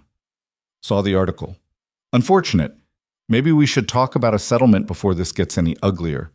Vivian deleted it without responding. She went upstairs and stood outside Cole's bedroom door, hand raised to knock. But what would she say? That he was right? That she was using them? That she didn't know how to be part of a family because she'd never really had one? She lowered her hand and went to the guest room instead. The next morning, Cole was already gone when Vivian came down for coffee. A note on the counter said he'd taken Maisie to school and had a job site to check on, would be back late afternoon. The house felt empty without them. Vivian spent the day on conference calls, managing the fallout from the Business Insider article. The board wanted reassurances. The PR team wanted talking points. Everyone wanted her to make the problem go away without actually addressing any of the underlying questions. By 3 o'clock, she was exhausted and stir-crazy. She grabbed the truck keys, Cole had left them on the hook by the door, and drove into town. The town was small, the kind of place where everyone knew everyone and strangers were noticed immediately. Vivian parked on Main Street and walked into the general store, mostly just to have something to do. The woman behind the counter looked up and did a visible double-take. "You're Vivian Cross." "I am," Cole Bennett's wife. The woman's tone was carefully neutral, giving nothing away. "Yes. I'm Margaret. I've known Cole since he moved here." She rang up someone's purchase, milk and bread, and handed over the change. When the customer left, Margaret turned her full attention to Vivian. "He's a good man. Been through a lot." "I know. Sarah was a friend of mine before she got sick." Margaret's eyes were assessing. She made him promise to move on, to not spend his life being sad. But I don't think she meant this fast. Vivian felt the judgment under the words. "It's complicated." "I'm sure it is." Margaret leaned on the counter. "Look, I don't know what your story is, but that little girl has lost enough. So whatever you're doing, whatever arrangement you and Cole have, just make sure Maisie doesn't end up being the one who pays for it. That's not my intention. Intentions don't mean much when a child's heart is involved." Another customer came in, saving Vivian from having to respond. She grabbed some milk and eggs, things they actually needed, and paid. Margaret gave her change without another word, but the message was clear. The town was watching, and they were protective of Cole and Maisie. Vivian drove back to the house feeling even more trapped than before. She couldn't win this. If she kept distance from Maisie, she looked cold and confirmed everyone's suspicions that this was a business arrangement. If she got close to Maisie, she was setting the girl up for heartbreak when the marriage ended. There was no right choice. She was putting away groceries when her phone rang. Unknown number. She almost didn't answer, then reconsidered. Ms. Cross? A woman's voice, professional. This is Linda Patterson, Maisie Bennett's teacher. Do you have a moment? Vivian's stomach dropped. Is Maisie okay? She's fine. I'm calling because I wanted to introduce myself and also ask about Maisie's family situation. She's been telling the other children that she has a new mother, and I wanted to make sure I had the right information for our records. I married Cole last week, so yes, technically I'm Maisie's stepmother. I see. And you're living with the family full-time? Yes. There was a pause. Maisie seems very excited about this change. She talks about you quite a bit. I just want to make sure she's adjusting well to the transition. As far as I can tell, she's doing fine. Good. It's just... Sarah Bennett's death was very hard on Maisie. She struggled with abandonment anxiety for quite a while, so any major change in her family structure is something we monitor carefully. The words were kind, but the subtext was clear. The school was watching too, making sure Vivian wasn't going to hurt this child who'd already been hurt enough. I understand, Vivian said. If you have any concerns, please reach out to Cole directly. He's the primary parent. I will. Thank you for your time, Ms. Cross. When Cole and Maisie got home an hour later, Vivian told him about both conversations. He listened without interrupting, his expression unreadable. Margaret means well, he said finally, and Mrs. Patterson is just doing her job. They both think I'm going to hurt Maisie. Can you blame them? No? Vivian looked at him. Cole, maybe we need to rethink this. If the whole town is suspicious, if teachers are calling to check on Maisie's welfare, maybe the convincing couple act is doing more harm than good. Or maybe it means we need to be even more convincing. Show them this is real. By doing what? By actually living like we're married, not like roommates sharing space. Cole set his keys down. We need to go out, be seen together. Let people see that this isn't some cold arrangement. You were the one who said this was just performance. It is, but that doesn't mean we can't do it well. He paused. There's a town fundraiser Saturday night. Dinner, auction, the whole thing. We should go. Together. As a couple, yes. Vivian thought about the last fundraiser she'd attended. A glittering Manhattan affair with $1,000 a plate dinner and celebrities making speeches about causes they'd never actually worked on. This would be nothing like that. This would be small and local, and everyone would be watching her, judging her, deciding whether she was good enough for Cole Bennett. Okay, she said, we'll go. Saturday night arrived faster than Vivian wanted. She spent an hour trying to figure out what to wear. Too formal would make her look out of touch. Too casual would seem like she wasn't trying.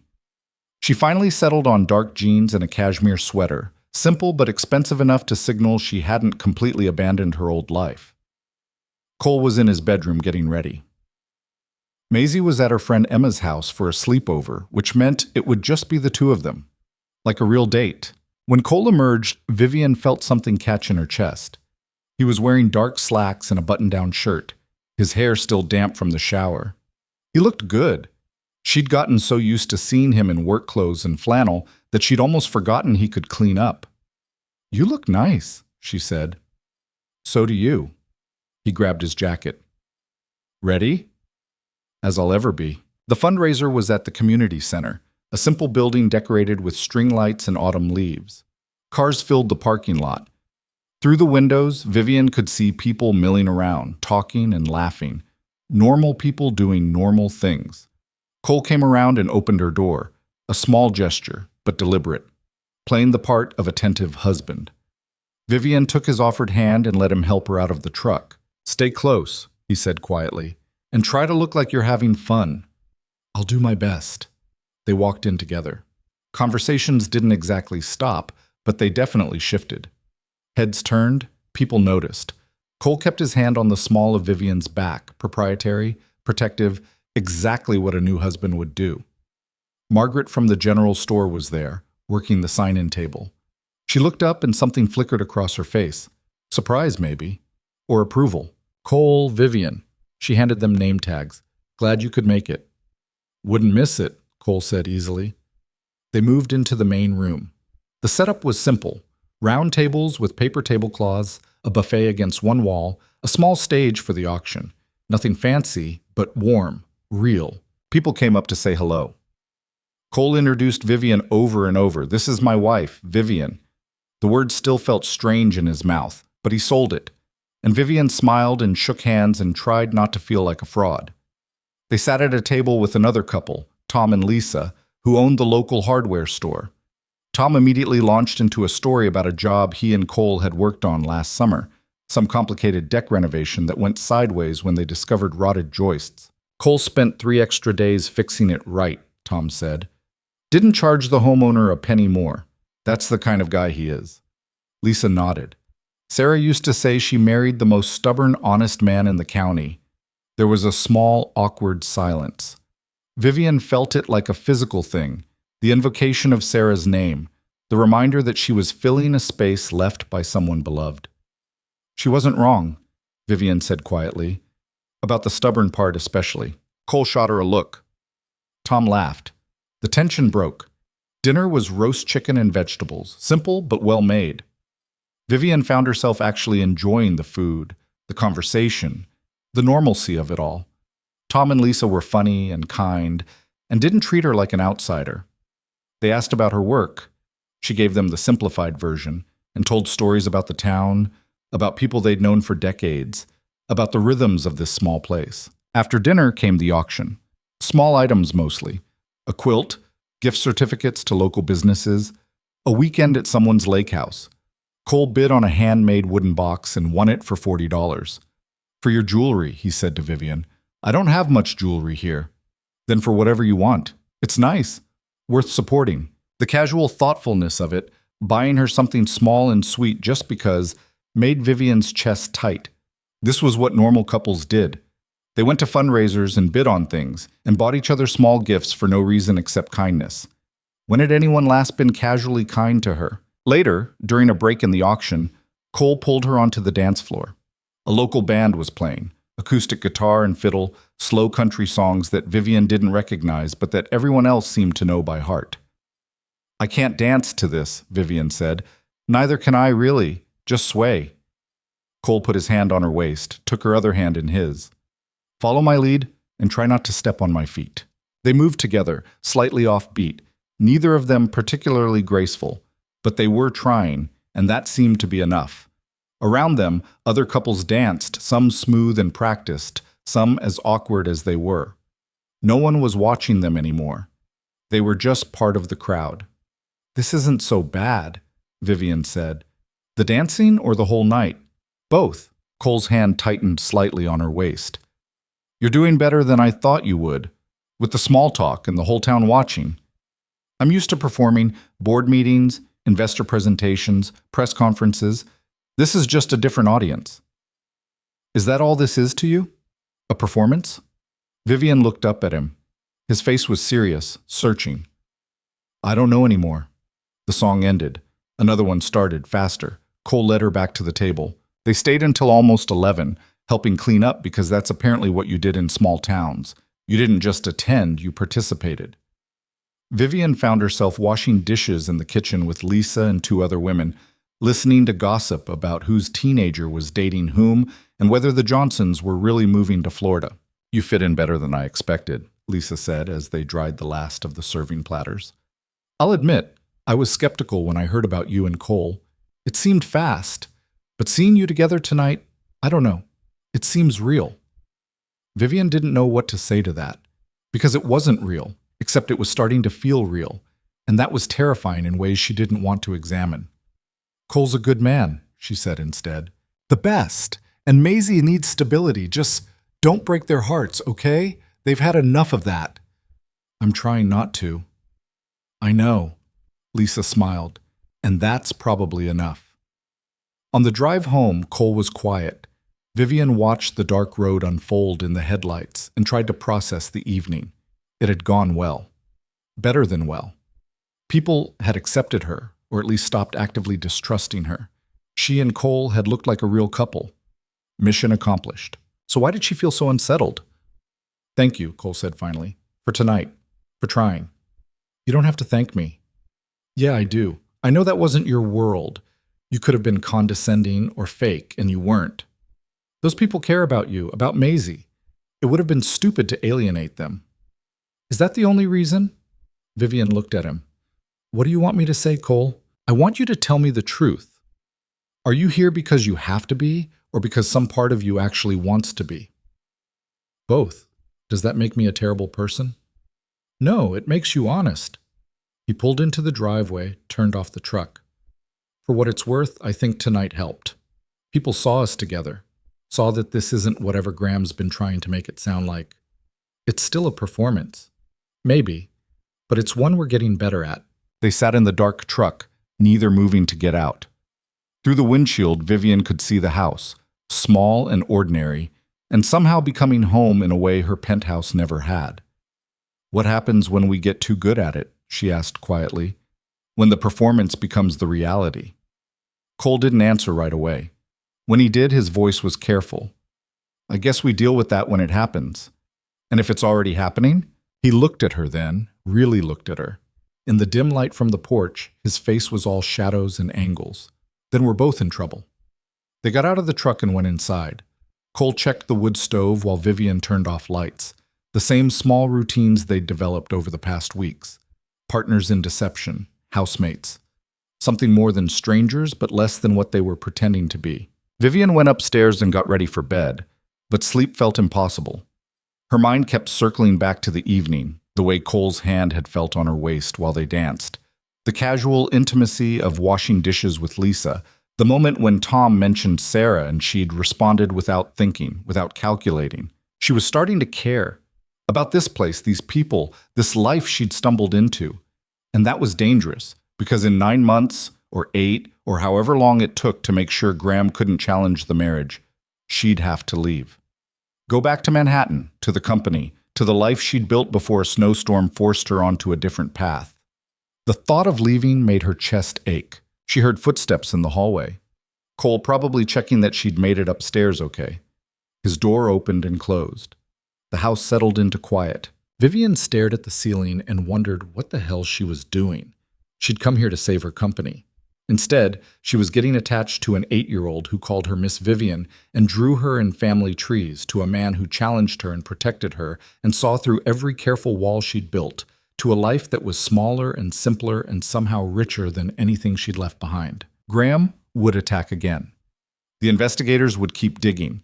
The press would keep speculating. But right now, in this small house on this quiet night, Vivian felt something she hadn't felt in years. She felt like she was exactly where she was supposed to be, and that scared her more than any corporate battle ever had. Graham's next move came on a Tuesday morning, delivered by courier while Cole was fixing Maisie's breakfast, and Vivian was on a call with the Tokyo office. The envelope was thick, official, marked with a law firm's return address. Vivian signed for it without breaking stride on her call, then set it aside until the meeting ended 20 minutes later. When she finally opened it, her coffee went cold in her hand. "Cole," she called. Her voice came out flat. He appeared in the doorway, dish towel over his shoulder. "What's wrong?" She held up the papers. "Graham's filing for emergency review of the inheritance. He's claiming fraud, duress, and..." Her voice caught. "He's petitioned for a custody evaluation of Maisie." The dish towel hit the floor. "He's what?" "He's arguing that my sudden presence in Maisie's life, combined with the questionable circumstances of our marriage, creates an unstable environment. He wants the court to evaluate whether you're fit to maintain full custody given your, quote, recent poor judgment and financial entanglements." Cole crossed the room in 3 strides and took the papers from her hands. His eyes moved across the legal language, his jaw getting tighter with each paragraph. When he looked up, there was something dangerous in his expression that Vivian had never seen before. "He's using my daughter to get to you." "Yes." "And you said he wouldn't." The accusation landed like a punch. "I said I'd protect her. I meant it." "Then how is this happening?" Cole's voice was rising. "How is some corporate predator I've never met able to drag my 8-year-old daughter into court? Because you needed a husband?" "Daddy!" Maisie appeared at the kitchen door, her backpack half zipped. "Why are you yelling?"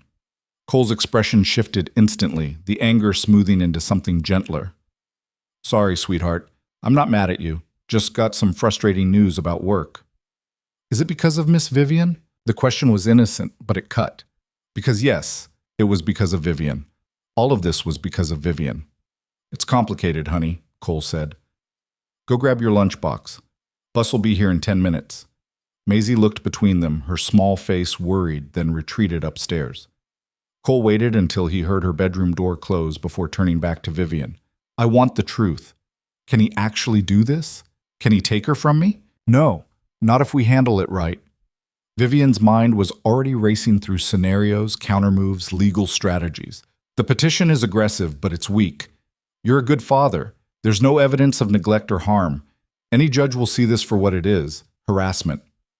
Any judge who isn't in Graham's pocket. Graham doesn't have that kind of reach here.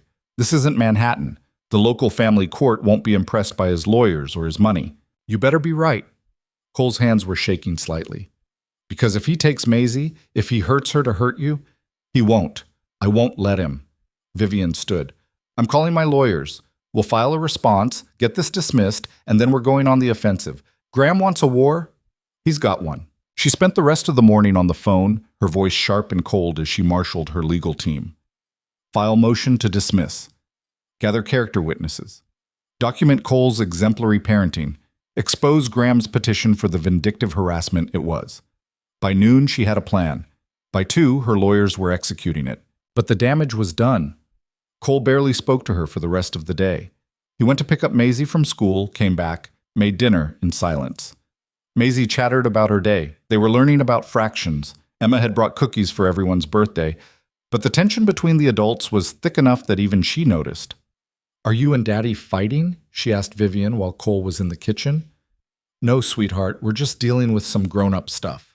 Mom and Daddy used to fight sometimes. She said it was okay to be mad as long as you still loved each other. Maisie's eyes were wide and serious. Do you still love each other? Vivian's throat closed. How did you explain to a child that love had never been part of this equation?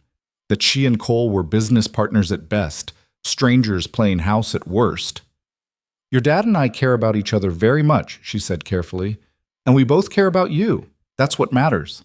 It was a politician's answer, smooth and meaningless. Maisie seemed to accept it, but Vivian felt sick. That night, after Maisie was asleep, Vivian found Cole on the back porch despite the cold. He was staring out at the dark trees, hands shoved in his pockets. Can I sit? She asked. He shrugged.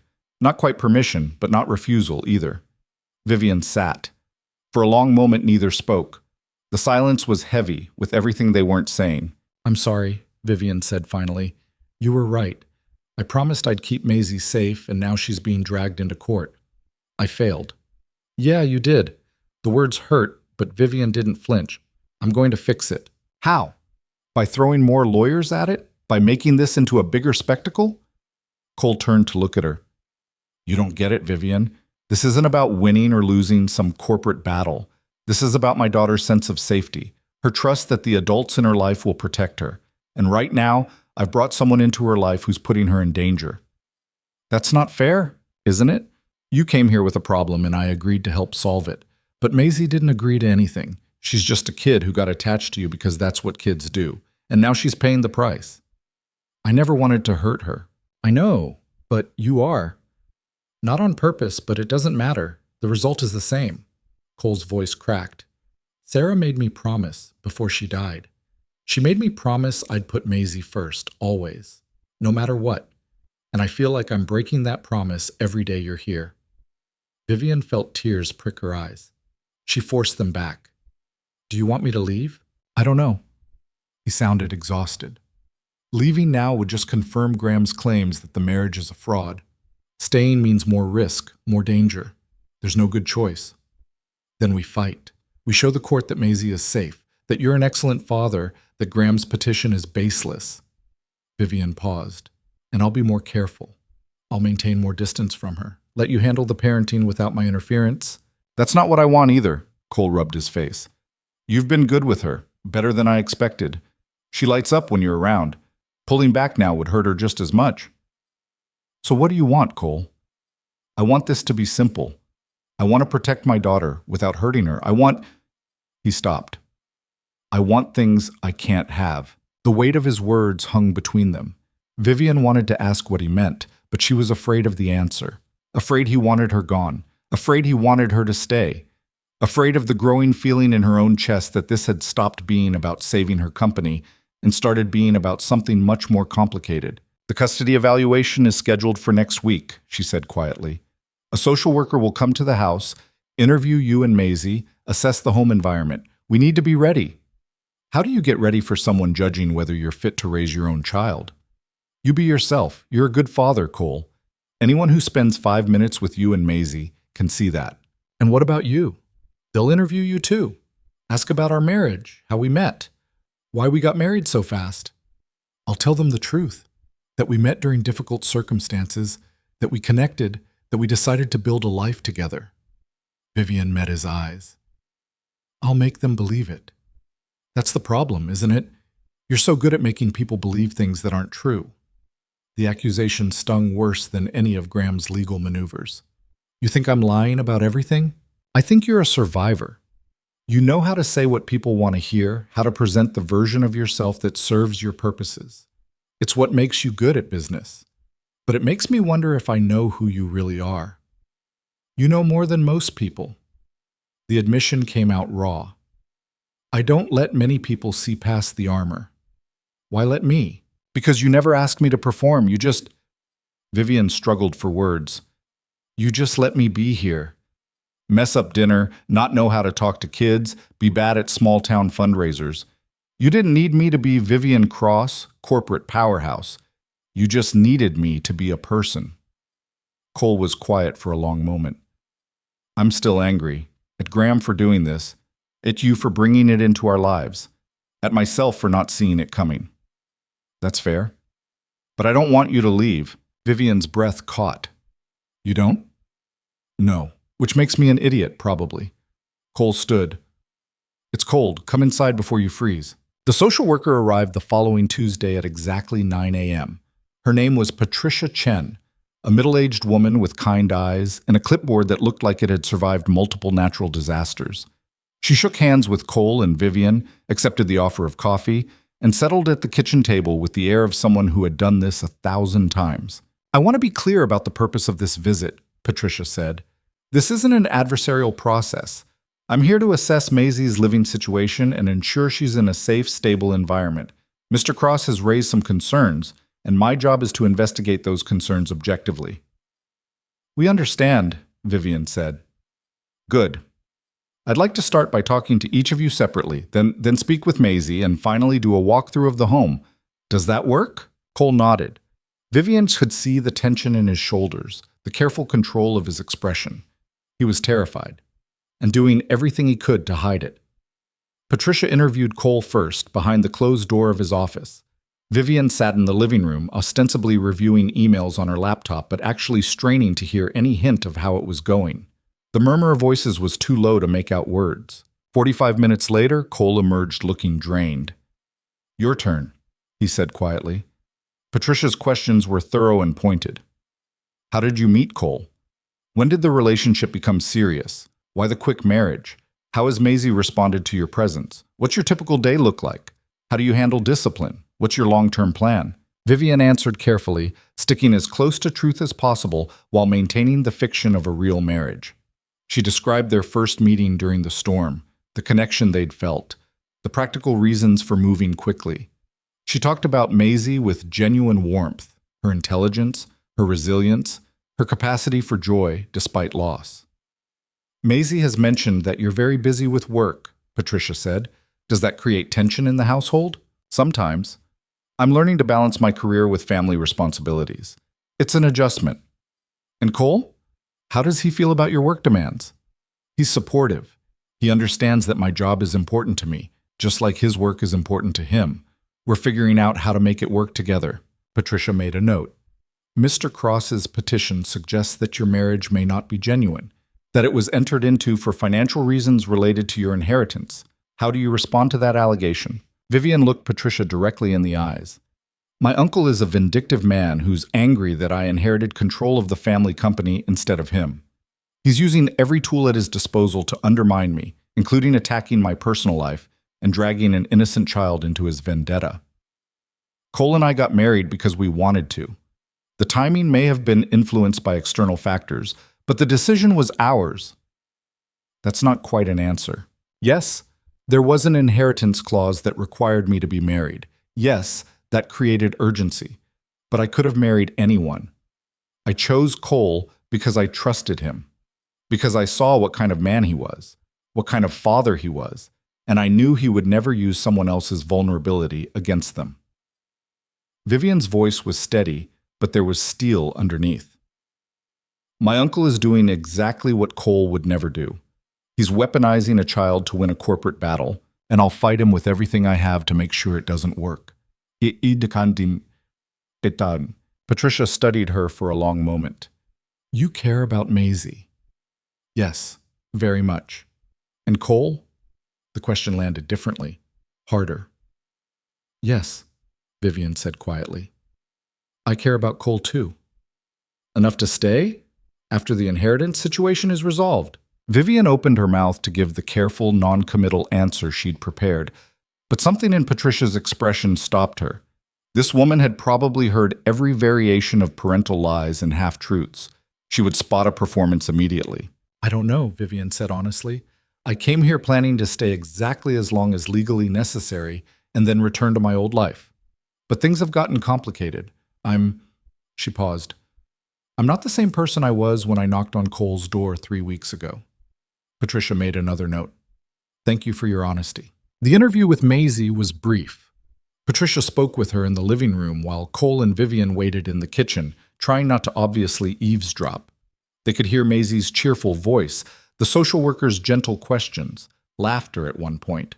When it was over, Patricia did her walkthrough. She checked bedrooms, bathrooms, the kitchen. She noted the books on Maisie's shelf, the drawings on the refrigerator, the family photos, including the new ones from the fundraiser that Vivian had framed and hung in the hallway. At the door, Patricia shook both their hands again. Thank you for your cooperation. I'll have my report completed within 2 weeks. The court will receive it directly. Do you have any preliminary thoughts you can share? Cole asked. Patricia smiled. Maisie is a happy, well-adjusted child living in a clean, safe, loving home. Beyond that, you'll have to wait for the official report. It wasn't a guarantee, but it was something. After she left, Cole slumped against the closed door. That was the worst hour of my life. You did great. You don't know that. She could have hated everything I said. She told us Maisie is happy and well-adjusted. That's what matters. Vivian put a hand on his shoulder. We're going to be fine. Cole looked at her hand, then at her face. You told her you care about me. You were listening. Thin walls. His expression was unreadable. Did you mean it? Yes. Why? Because somewhere between the custody threats and the town fundraiser and teaching Maisie how to make pancakes without burning them, I stopped pretending. Vivian dropped her hand. I know that's not part of our deal.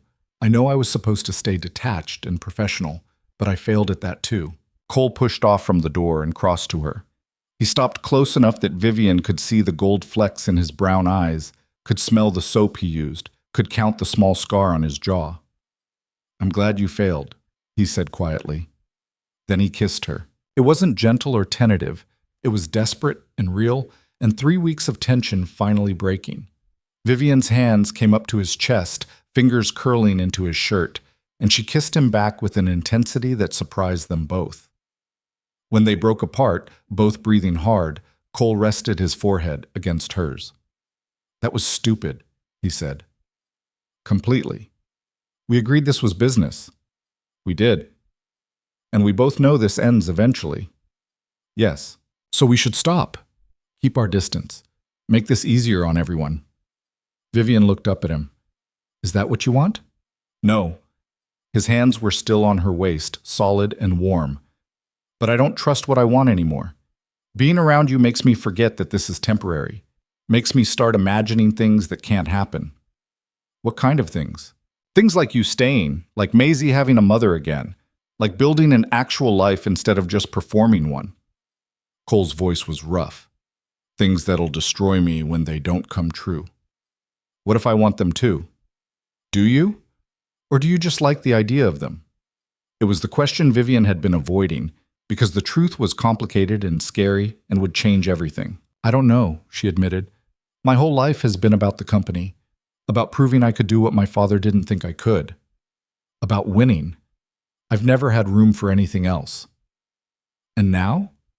Now I'm standing in a kitchen in the middle of nowhere, kissing a man I barely know, and it feels more real than anything I've done in the last 10 years.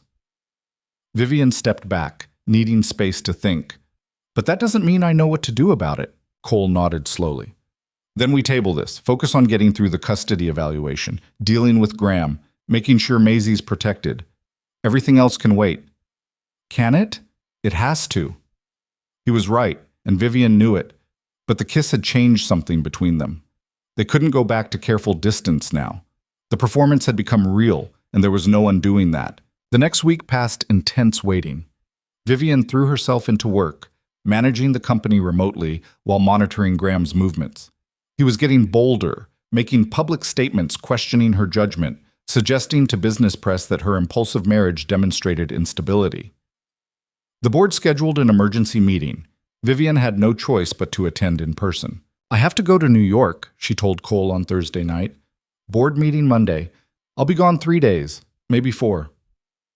Okay. Will you be all right here with Maisie? Cole gave her a look. I raised her by myself for 3 years, Vivian. I think I can handle a few days.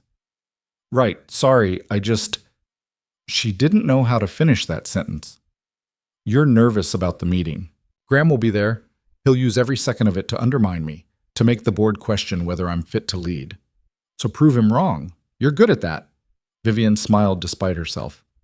When did you become my cheerleader? Somewhere around the time you stopped being just a business arrangement and started being someone I actually give a damn about. The admission hung between them. Vivian wanted to cross the kitchen and kiss him again, wanted to forget about New York and the board and all the reasons this was complicated. But Maisie was upstairs doing homework, and the moment was already fragile enough. I'll miss you, she said instead.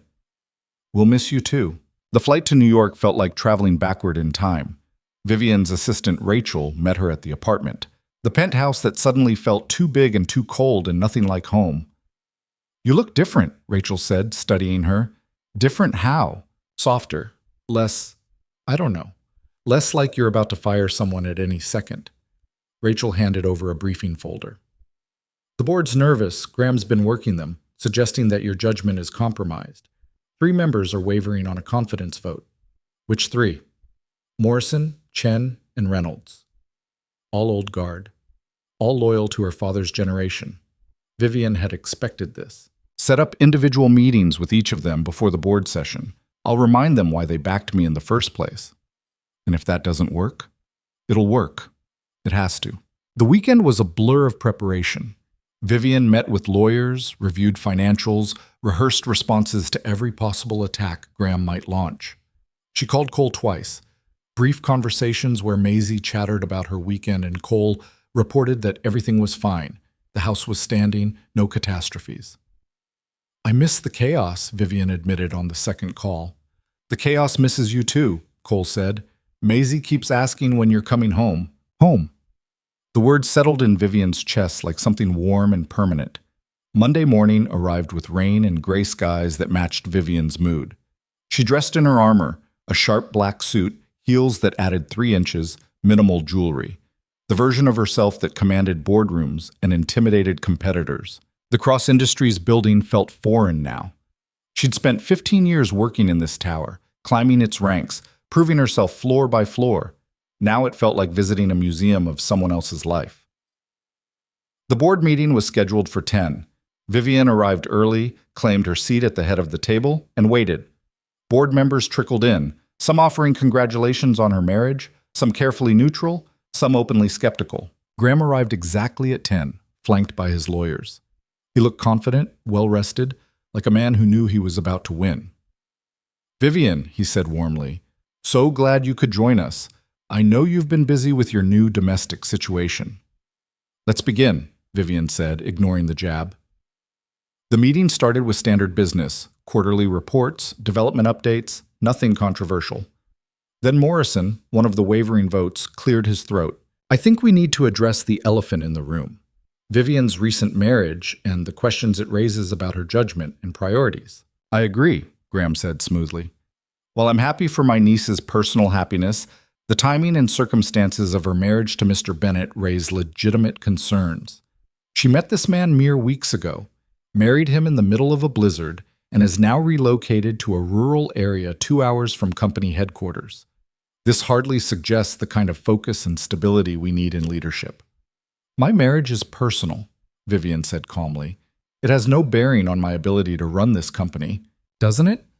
You've been largely absent these past weeks, working remotely, missing key meetings, distracted by family matters, including, I understand, a custody evaluation involving your husband's daughter. The room went silent. Someone had been feeding Graham inside information. Vivian made a mental note to find out who.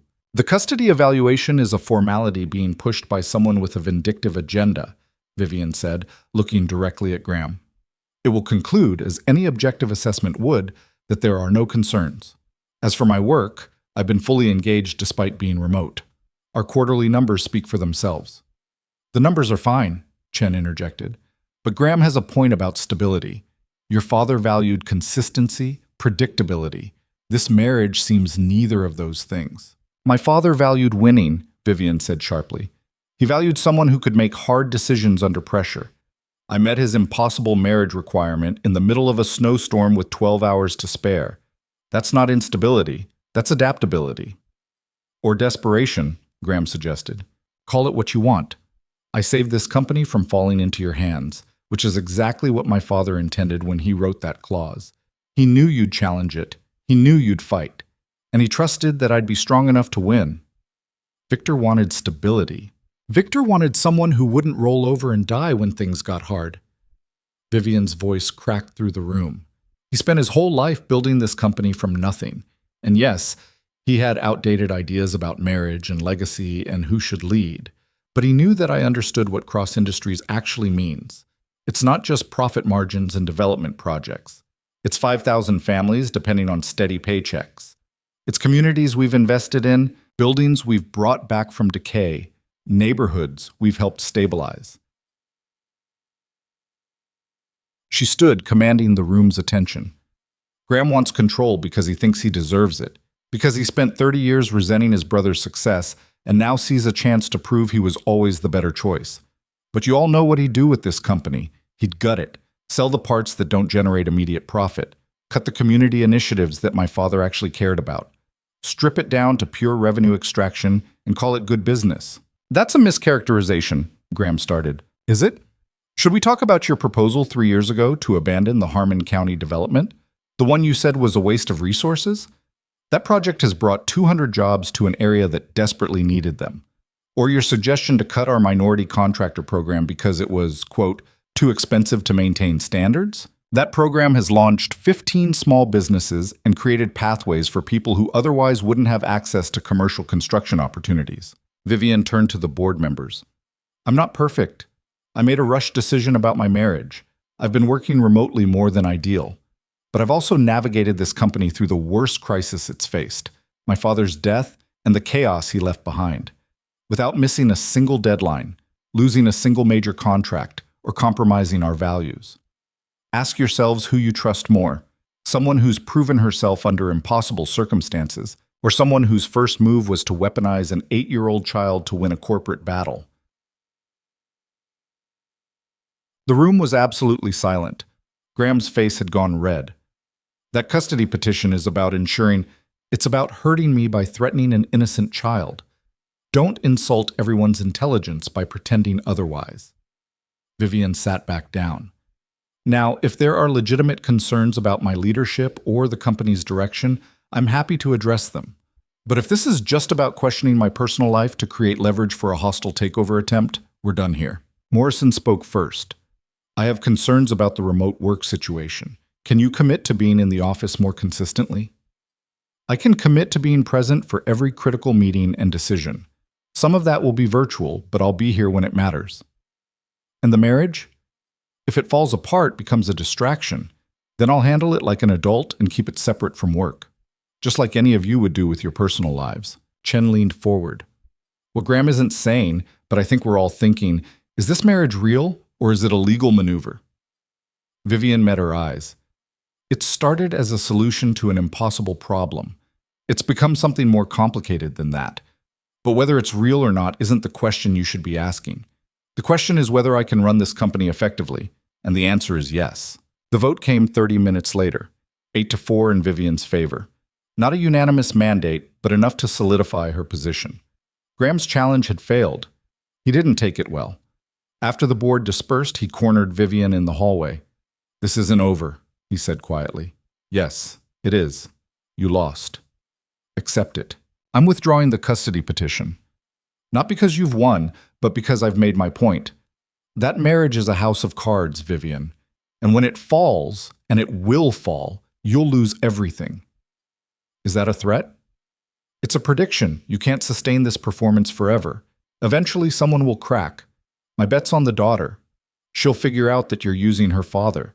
And when she does, when Cole realizes what you've done to his child, he'll never forgive you. Graham smiled coldly. "Enjoy your victory. It's temporary." He walked away, leaving Vivian standing in the empty hallway of her father's building, feeling sick.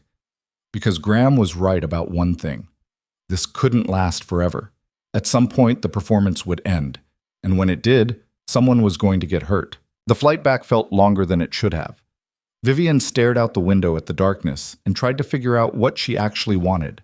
Stay in New York, keep the life she'd built, run the company from the center of power, or go back to the mountains, to the small house, and the little girl, and the man who'd kissed her in the kitchen and made her feel like a person instead of a corporate machine. She knew what made sense, what was practical, what protected everyone. She just wasn't sure she cared about sense anymore. Cole picked her up at the small regional airport, Maisie asleep in the back seat. Vivian slid into the truck and felt something in her chest unclench. "How did it go?" Cole asked as he pulled onto the dark highway. "I won. Graham's backing down on the custody petition." "That's good news." "Yes." Cole glanced at her. "You don't sound happy." "I'm exhausted, and Graham said something that stuck with me." "What?" "That this can't last. That eventually it'll fall apart and hurt everyone." Vivian looked out the window. "He's not wrong. So what do you want to do about it?" "I don't know." They drove in silence for a while. Maisie stirred in the back seat, but didn't wake. "I missed you," Cole said finally. "The house felt wrong without you in it." "I missed you too. Both of you." "Vivian, not yet. I need time to think, to figure out what's real and what's just me being tired and emotional and vulnerable." "Okay," Cole said, "but for what it's worth, I think you already know what's real. You're just scared to admit it." He was right. Vivian did know. She'd known since the fundraiser, since the kitchen kiss, maybe since the very first morning when she'd come downstairs to find Cole making breakfast, and Maisie coloring and felt like she'd stumbled into a life she didn't know she wanted. But knowing and doing were very different things. And Vivian had never been good at anything that required her to be vulnerable, to trust, to let go of control, and just feel. They pulled into the driveway. Cole carried Maisie inside, still sleeping. Vivian followed with her bag, and the house welcomed her back with its familiar warmth and the smell of whatever Cole had made for dinner. "Home," her mind whispered. "This is home." And for the first time in her adult life, Vivian let herself believe it might be true. The evidence arrived in a brown envelope, unmarked, delivered to Vivian's assistant Rachel with instructions to forward it immediately. Rachel called at 7 in the morning, her voice tight with urgency. "You need to see this," she said. "I'm scanning it now." Vivian sat at the kitchen table in borrowed sweatpants and one of Cole's flannel shirts, her laptop open. Cole was upstairs getting Maisie ready for school. The house smelled like coffee and burnt toast. Maisie had insisted on making breakfast herself this morning. The scanned files came through. Vivian opened them and felt her heart stop. Financial records, emails, photos. A complete dossier on Graham Cross's business dealings over the past 5 years, compiled by someone with access to information that should have been buried deep. Offshore accounts, payments to shell companies, communications with contractors about inflating bids and splitting the difference. A systematic pattern of corruption that made Vivian's rushed marriage look like a parking violation. At the bottom of the last page, a handwritten note. "Your father knew. He was gathering this before he died. Thought you should finish what he started. MH." Martha Hopkins. Her father's longtime secretary, retired 2 years ago, but apparently still paying attention. Rachel, Vivian said carefully, get this to our legal team, quietly. I want it verified, cross-checked, ready to use. What are you planning? I'm planning to end this. Cole came downstairs with Maisie, who was wearing mismatched socks and a shirt on backward. She grinned when she saw Vivian. Miss Vivian, look, I made toast. It's only a little bit black. It's perfect, Vivian said, accepting the offered plate. The toast was indeed very black, but she took a bite anyway. Delicious. You're lying, Maisie said cheerfully. But that's okay. Daddy lies about my cooking, too. Cole caught Vivian's eye over Maisie's head and smiled. These small morning moments had become routine over the past weeks. The chaos of getting ready, the burned breakfast, Maisie's chatter filling the spaces between adult silences. After the bus took Maisie away, Cole poured himself another cup of coffee and sat across from Vivian. What was the phone call about? Evidence. Against Graham. Vivian turned the laptop so he could see. Enough to bury him. Fraud, embezzlement, corruption. My father was building a case before he died.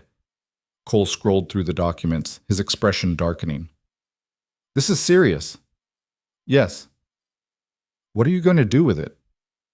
I'm going to give him a choice. Back off completely. The company, the marriage questions, the custody threats, all of it. Or I release everything to the authorities and watch his empire crumble. That's nuclear. He made it nuclear when he went after Maisie. Vivian's voice was cold. I'm done playing defense. Cole looked at her for a long moment. You're different than when you first got here. Harder in some ways, but also, I don't know, more real. Is that good or bad? Neither.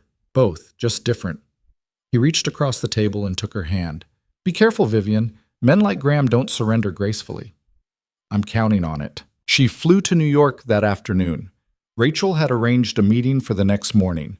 Graham's office, neutral ground, just the two of them and their lawyers. Vivian spent the evening in her penthouse reviewing the evidence, preparing for every possible response. At midnight, Cole called. Can't sleep? He asked.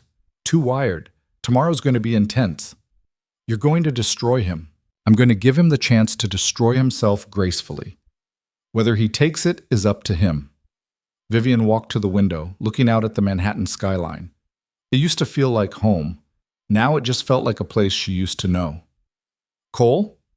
Yeah? When this is over, when Graham's dealt with and the company's secure and we don't have to pretend anymore, what happens to us? Cole was quiet for so long Vivian thought the call had dropped. I think that depends on what you want, he said finally. I asked you first. I want you to stay. Not because of the marriage contract or appearances or any of the practical reasons.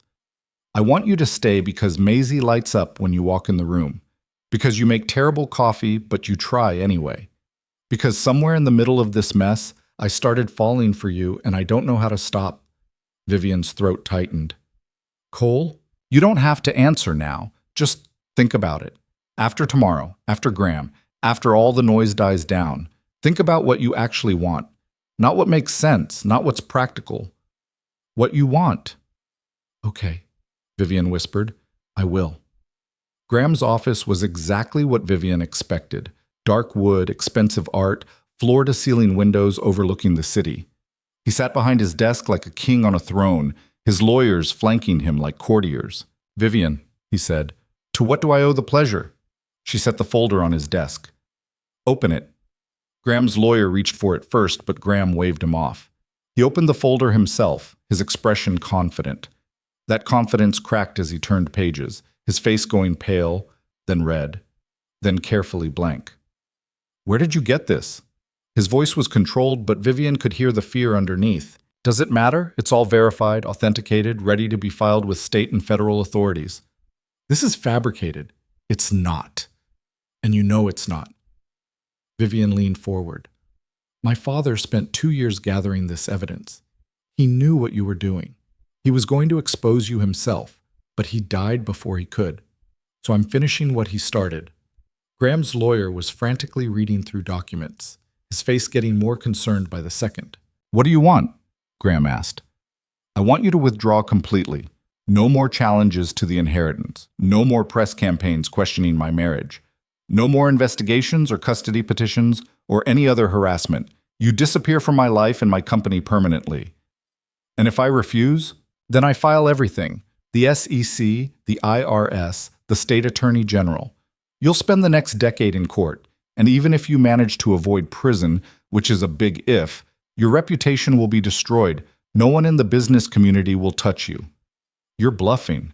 Am I? Try me. Vivian stood. You have 24 hours to decide. Pull back or burn. Your choice. She walked out without waiting for a response. Rachel met her in the lobby. How did it go? He'll fold. He has to. Vivian pulled out her phone. Get me a meeting with the board for Friday. I want this settled before the weekend. What are you going to tell them? The truth. That Graham Cross is a corrupt, vindictive fraud who's been embezzling from his own companies and trying to seize control of ours through intimidation, and that his campaign against me ends today. The call came that night. Graham's lawyer requesting another meeting. They met at Vivian's lawyer's office this time. Graham looked diminished somehow, smaller than he had in his own space. He sat across the conference table and met Vivian's eyes. I'll withdraw everything, he said. The inheritance challenge, the press campaign, all of it. In writing, legally binding. Yes, but I have a condition. Vivian raised an eyebrow. You're not in a position to make conditions. You don't file the evidence. You keep it locked away. So you can try again in 5 years? 10? No deal. I'm not stupid enough to try again. But if that information goes public, it doesn't just destroy me. It destroys the family name, your father's legacy, everything Victor Cross built. The argument was clever. Appeal to Vivian's loyalty to her father, to the company name, to legacy. But Graham had miscalculated. Victor Cross's legacy wasn't a name in a building. It was the work, the people, the impact. My father's legacy is already destroyed, Vivian said quietly. He destroyed it when he spent 2 years gathering evidence against his own brother instead of confronting him directly. When he wrote an inheritance clause designed to punish me instead of trusting me. When he let corruption fester in his family because he was too proud to admit his brother was a criminal. She leaned forward. I'm not protecting the Cross name. I'm protecting the 5,000 people who work for the company Graham tried to steal. So here's the deal. You sign the withdrawal. You resign from any positions you hold in Cross Family Enterprises. You retire from public life entirely. And in exchange, I don't file the evidence. But if you ever come near me, my company, or my family again, everything goes public immediately. Understood? Graham's jaw worked. He looked at his lawyer, who nodded slightly. Understood, he said. The papers were signed within an hour. Graham Cross's campaign against Vivian ended with a signature and a handshake that felt like touching something rotten. When he left, Vivian's lawyer clapped her on the shoulder. Well done. Your father would be proud. Vivian wasn't so sure about that. Victor Cross had spent 2 years gathering evidence but had never pulled the trigger. He died with the information locked in a safe, unable or unwilling to destroy his own brother. Vivian had done it in 24 hours. The board meeting Friday was brief. Vivian explained the situation in clinical terms. Graham had withdrawn his challenges. The marriage was secure. The company was stable. She didn't mention the evidence or the threats, just that the matter was resolved. Morrison asked if she planned to continue working remotely. For now, yes, Vivian said. But I'm restructuring my role, promoting Sarah Chen to COO to handle day-to-day operations. I'll focus on strategy, major decisions, long-term vision. The company doesn't need me in the building every day. It needs me thinking clearly, which I do better when I'm not drowning in operational minutiae. It was the argument she'd been building toward for weeks. And it worked. The board approved the restructuring unanimously. Vivian flew back to the mountains that afternoon. She'd been gone 3 days, and it felt like 3 months. Cole picked her up at the airport again. This time Maisie was awake, bouncing in her seat with excitement. Miss Vivian, guess what? What? I got 100% on my math test, and Mrs. Patterson says I can be line leader next week. And Emma's having a birthday party and she invited me. That's wonderful, sweetheart. And Daddy says if you're not too tired, we can make pizza for dinner and I get to put on the toppings. Vivian looked at Cole, who shrugged. She's been planning your welcome home dinner all day. Something warm settled in Vivian's chest. Welcome home. Like she'd actually been missed.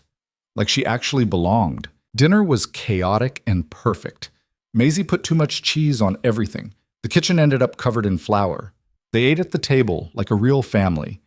And Maisie talked nonstop about her week, about school, about the fort she and Emma were building in Emma's backyard. After Maisie went to bed, Vivian and Cole cleaned up together. They moved around each other easily now, familiar with the rhythm of shared space. "Graham's done," Vivian said as she dried dishes. He signed a full withdrawal. "It's over." Cole stopped washing, water dripping from his hands. "Really? Just like that?" "I had leverage. He had no choice." "You don't sound happy about it." "I'm relieved. That's different." Vivian set down the dish towel. "Cole, I need to tell you something." "That sounds ominous." "I'm restructuring my role at the company, stepping back from daily operations. I'll still be in charge, but I won't have to be in New York constantly." "Why?" "Because I'm tired. Because the past month has shown me there's more to life than board meetings and quarterly reports. Because," she paused, "because I don't want to leave." Cole turned off the water and dried his hands slowly. "Don't want to leave the mountains? Or don't want to leave us?" "Both. All of it. I know it's complicated and messy, and we still have to figure out what this marriage actually is. But I want to try. To see if this can be real instead of just performance." "Vivian, I know it's asking a lot. I know Maisie's already attached, and if this doesn't work, she'll be hurt. I know you have every reason not to trust me, but I'm asking anyway." Vivian's voice shook slightly. "I'm asking if you'll let me stay. Really stay." Cole crossed the kitchen and pulled her into his arms. Vivian buried her face in his shoulder and felt something in her chest crack open. All the fear and loneliness and desperate need to be perfect spilling out in the safety of his embrace. "Yes," he said quietly. "Stay." They stood there for a long time, holding each other in the small kitchen while the dishwater cooled and the night settled around them. The next morning, Vivian woke to Maisie jumping on her bed. "Miss Vivian, it's Saturday. Daddy says we can go to the lake if you want. Can we, please?" Vivian blinked sleep from her eyes. "The lake?" "It's tradition," Cole said from the doorway.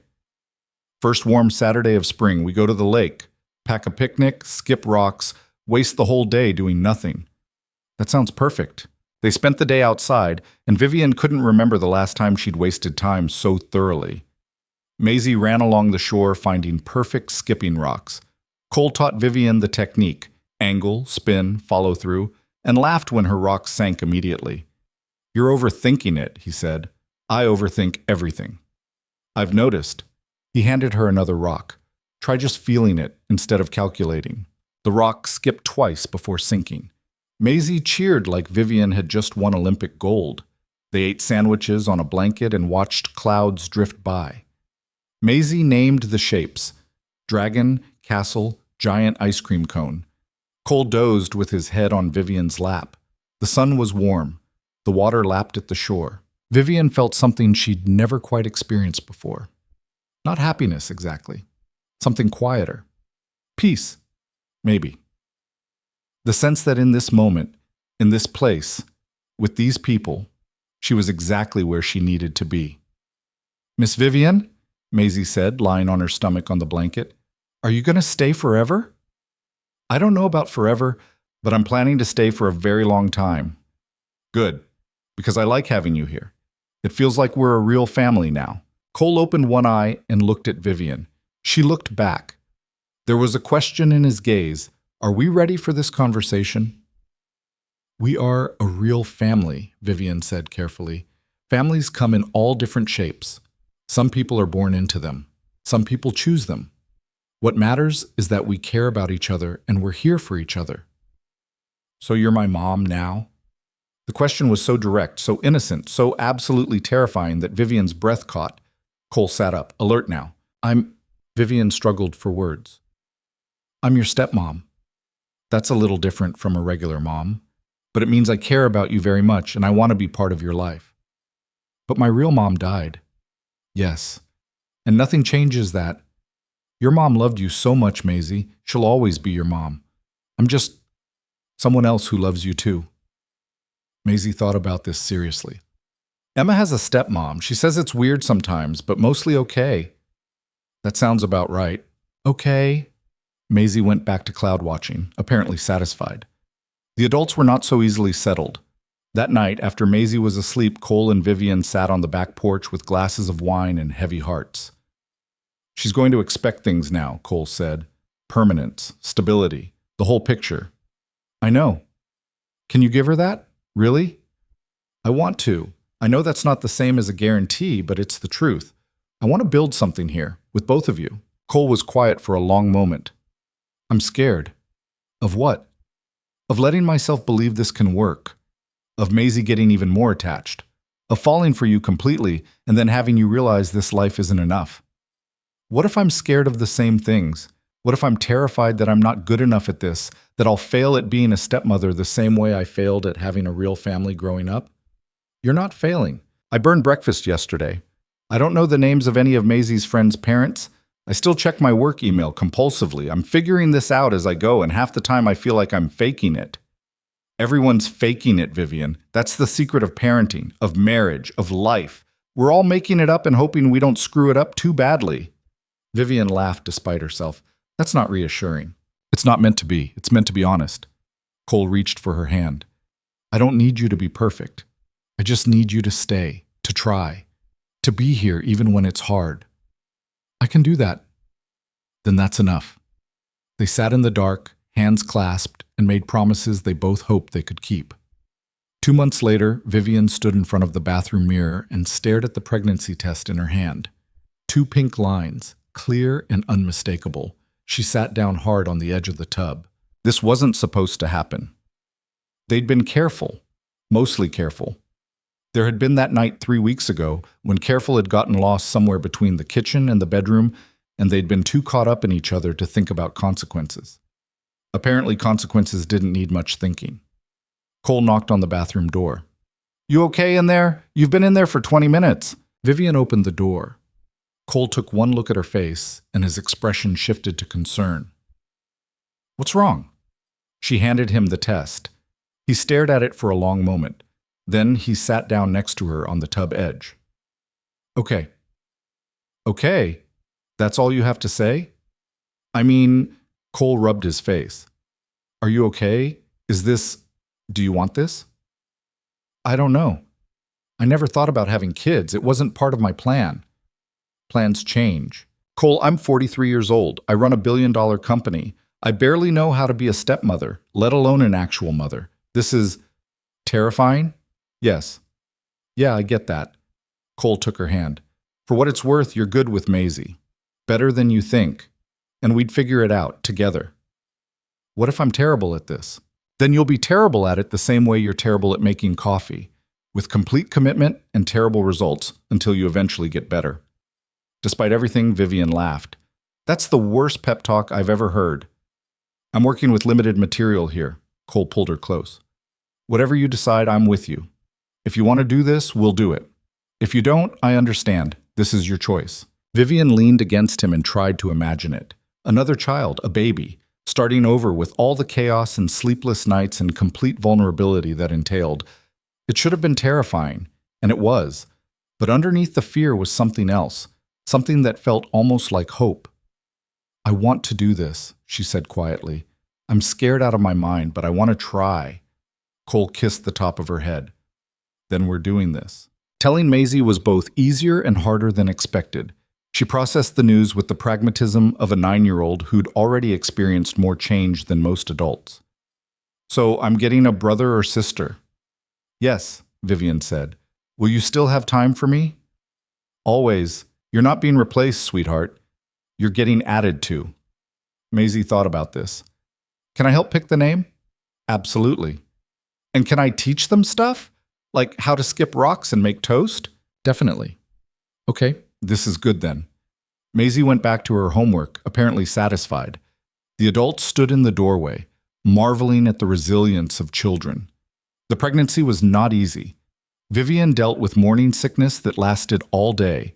exhaustion that made her former corporate schedule look leisurely, and the constant awareness that her body was doing something completely beyond her control.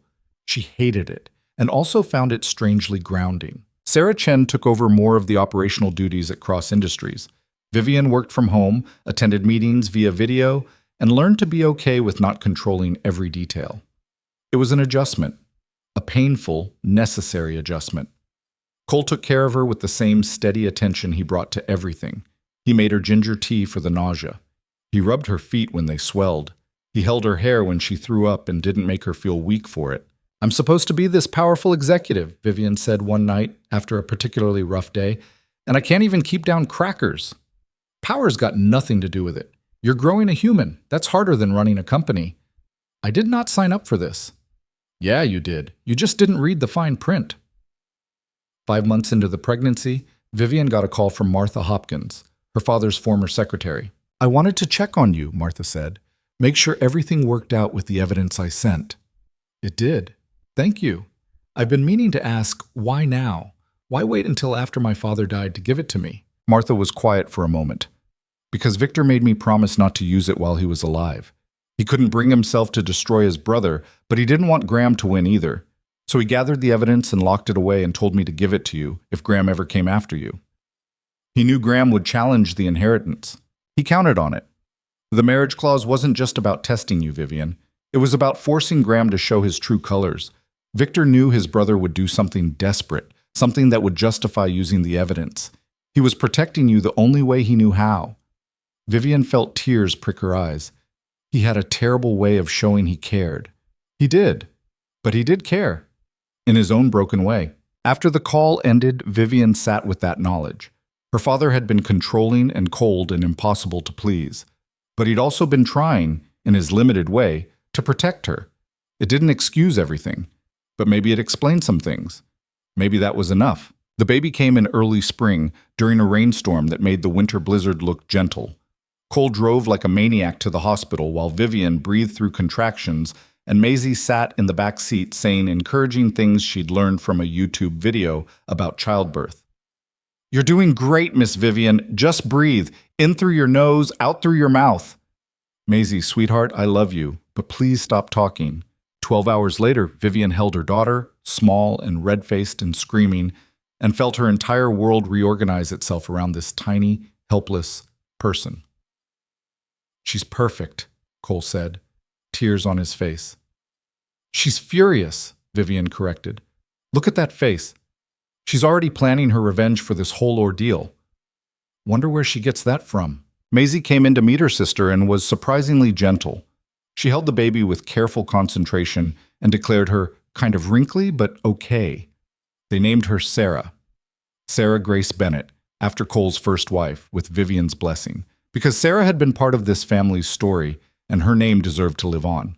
The first few months were a blur of exhaustion and chaos. Vivian learned that running a company was nothing compared to keeping a tiny human alive. She made mistakes constantly, mixing up bottles, forgetting to burp, completely falling apart when Sarah cried and she couldn't figure out why. But she kept trying. And slowly, painfully, she got better. Cole was patient with her fumbling, and Maisie was surprisingly helpful, eager to prove she was a good big sister. They figured it out together, this new configuration of family. 1 year after she'd knocked on Cole's door in a blizzard, Vivian sat on the back porch with baby Sarah sleeping against her shoulder. Cole was inside helping Maisie with homework. Through the window, she could see them bent over a math worksheet. Maisie's tongue stuck out in concentration. This life she'd stumbled into, this small house in the mountains with its chaos and noise and constant demands, had become hers in a way the Manhattan penthouse never had. She still ran Cross Industries, but it didn't define her anymore. She was Vivian Cross Bennett now, stepmom and mom, wife and executive, someone who burned breakfast and closed billion-dollar deals, who changed diapers and restructured corporations. She was all of it, messy and imperfect and more real than she'd ever been. Her phone buzzed. A message from the board chair. "Quarterly numbers excellent. Whatever you're doing, keep doing it." Vivian smiled and turned the phone face down. The numbers could wait. Right now, there was a sleeping baby on her shoulder, and a family inside, and a life that had chosen her just as much as she'd chosen it. The storm that had brought her here felt like it had happened in another lifetime, to a different person, someone who thought power meant control and success meant winning every battle. She knew better now. Power was holding a sleeping infant and trusting she wouldn't break. Success was watching Maisie explain fractions to her father with patient determination. Winning was this ordinary, complicated, beautiful mess of a life. Cole came outside with 2 mugs of coffee. He'd learned to make it properly, finally. He handed her one and sat down, careful not to jostle the baby. "What are you thinking about?" he asked. "Everything. Nothing. How strange it is that a snowstorm changed my entire life." "Regrets?" "Not one." "Liar. You regret the lack of sleep." "Okay, one regret. But everything else?" "No." Vivian looked at him. "I came here trying to save my company. Instead, I found out what I was actually trying to save myself from. All those years of thinking I had to be perfect and strong and completely self-sufficient, it was just another kind of trap. And now? Now I know that needing people doesn't make you weak. It makes you human. And being human is harder and messier and infinitely better than being perfect ever was." Cole leaned over and kissed her, gentle, so as not to wake Sarah. "I love you, you know." "I know. I love you too. Even though I got you into this whole mess, especially because of that." Inside, Maisie called out that she'd finished her homework, and could she please have ice cream before dinner just this once? Cole sighed and stood up. "Parenting," he said. "Parenting," Vivian agreed. Vivian's. He went inside to negotiate with Maisie about dessert timing and acceptable serving sizes. Vivian stayed on the porch with her sleeping daughter and watched the sun set over the mountains. Somewhere in Manhattan, Cross Industries was operating without her constant supervision and doing just fine. Somewhere in the world, Graham Cross was living his reduced life, stripped of power and influence. Somewhere, the storm that had started all of this had passed into memory. Just weather, just chance. But here, in this moment, Vivian had everything she'd never known she wanted. A partner who saw her completely and loved her anyway. A child who was learning that families could be chosen and remade. A baby who didn't care about corporate empires or inheritance clauses, who just needed to be held and fed and loved. It wasn't the life Vivian had planned. It was better, harder and scarier and more real than any plan could have been. And for the first time in her 43 years, Vivian Cross Bennett understood what it meant to be truly home.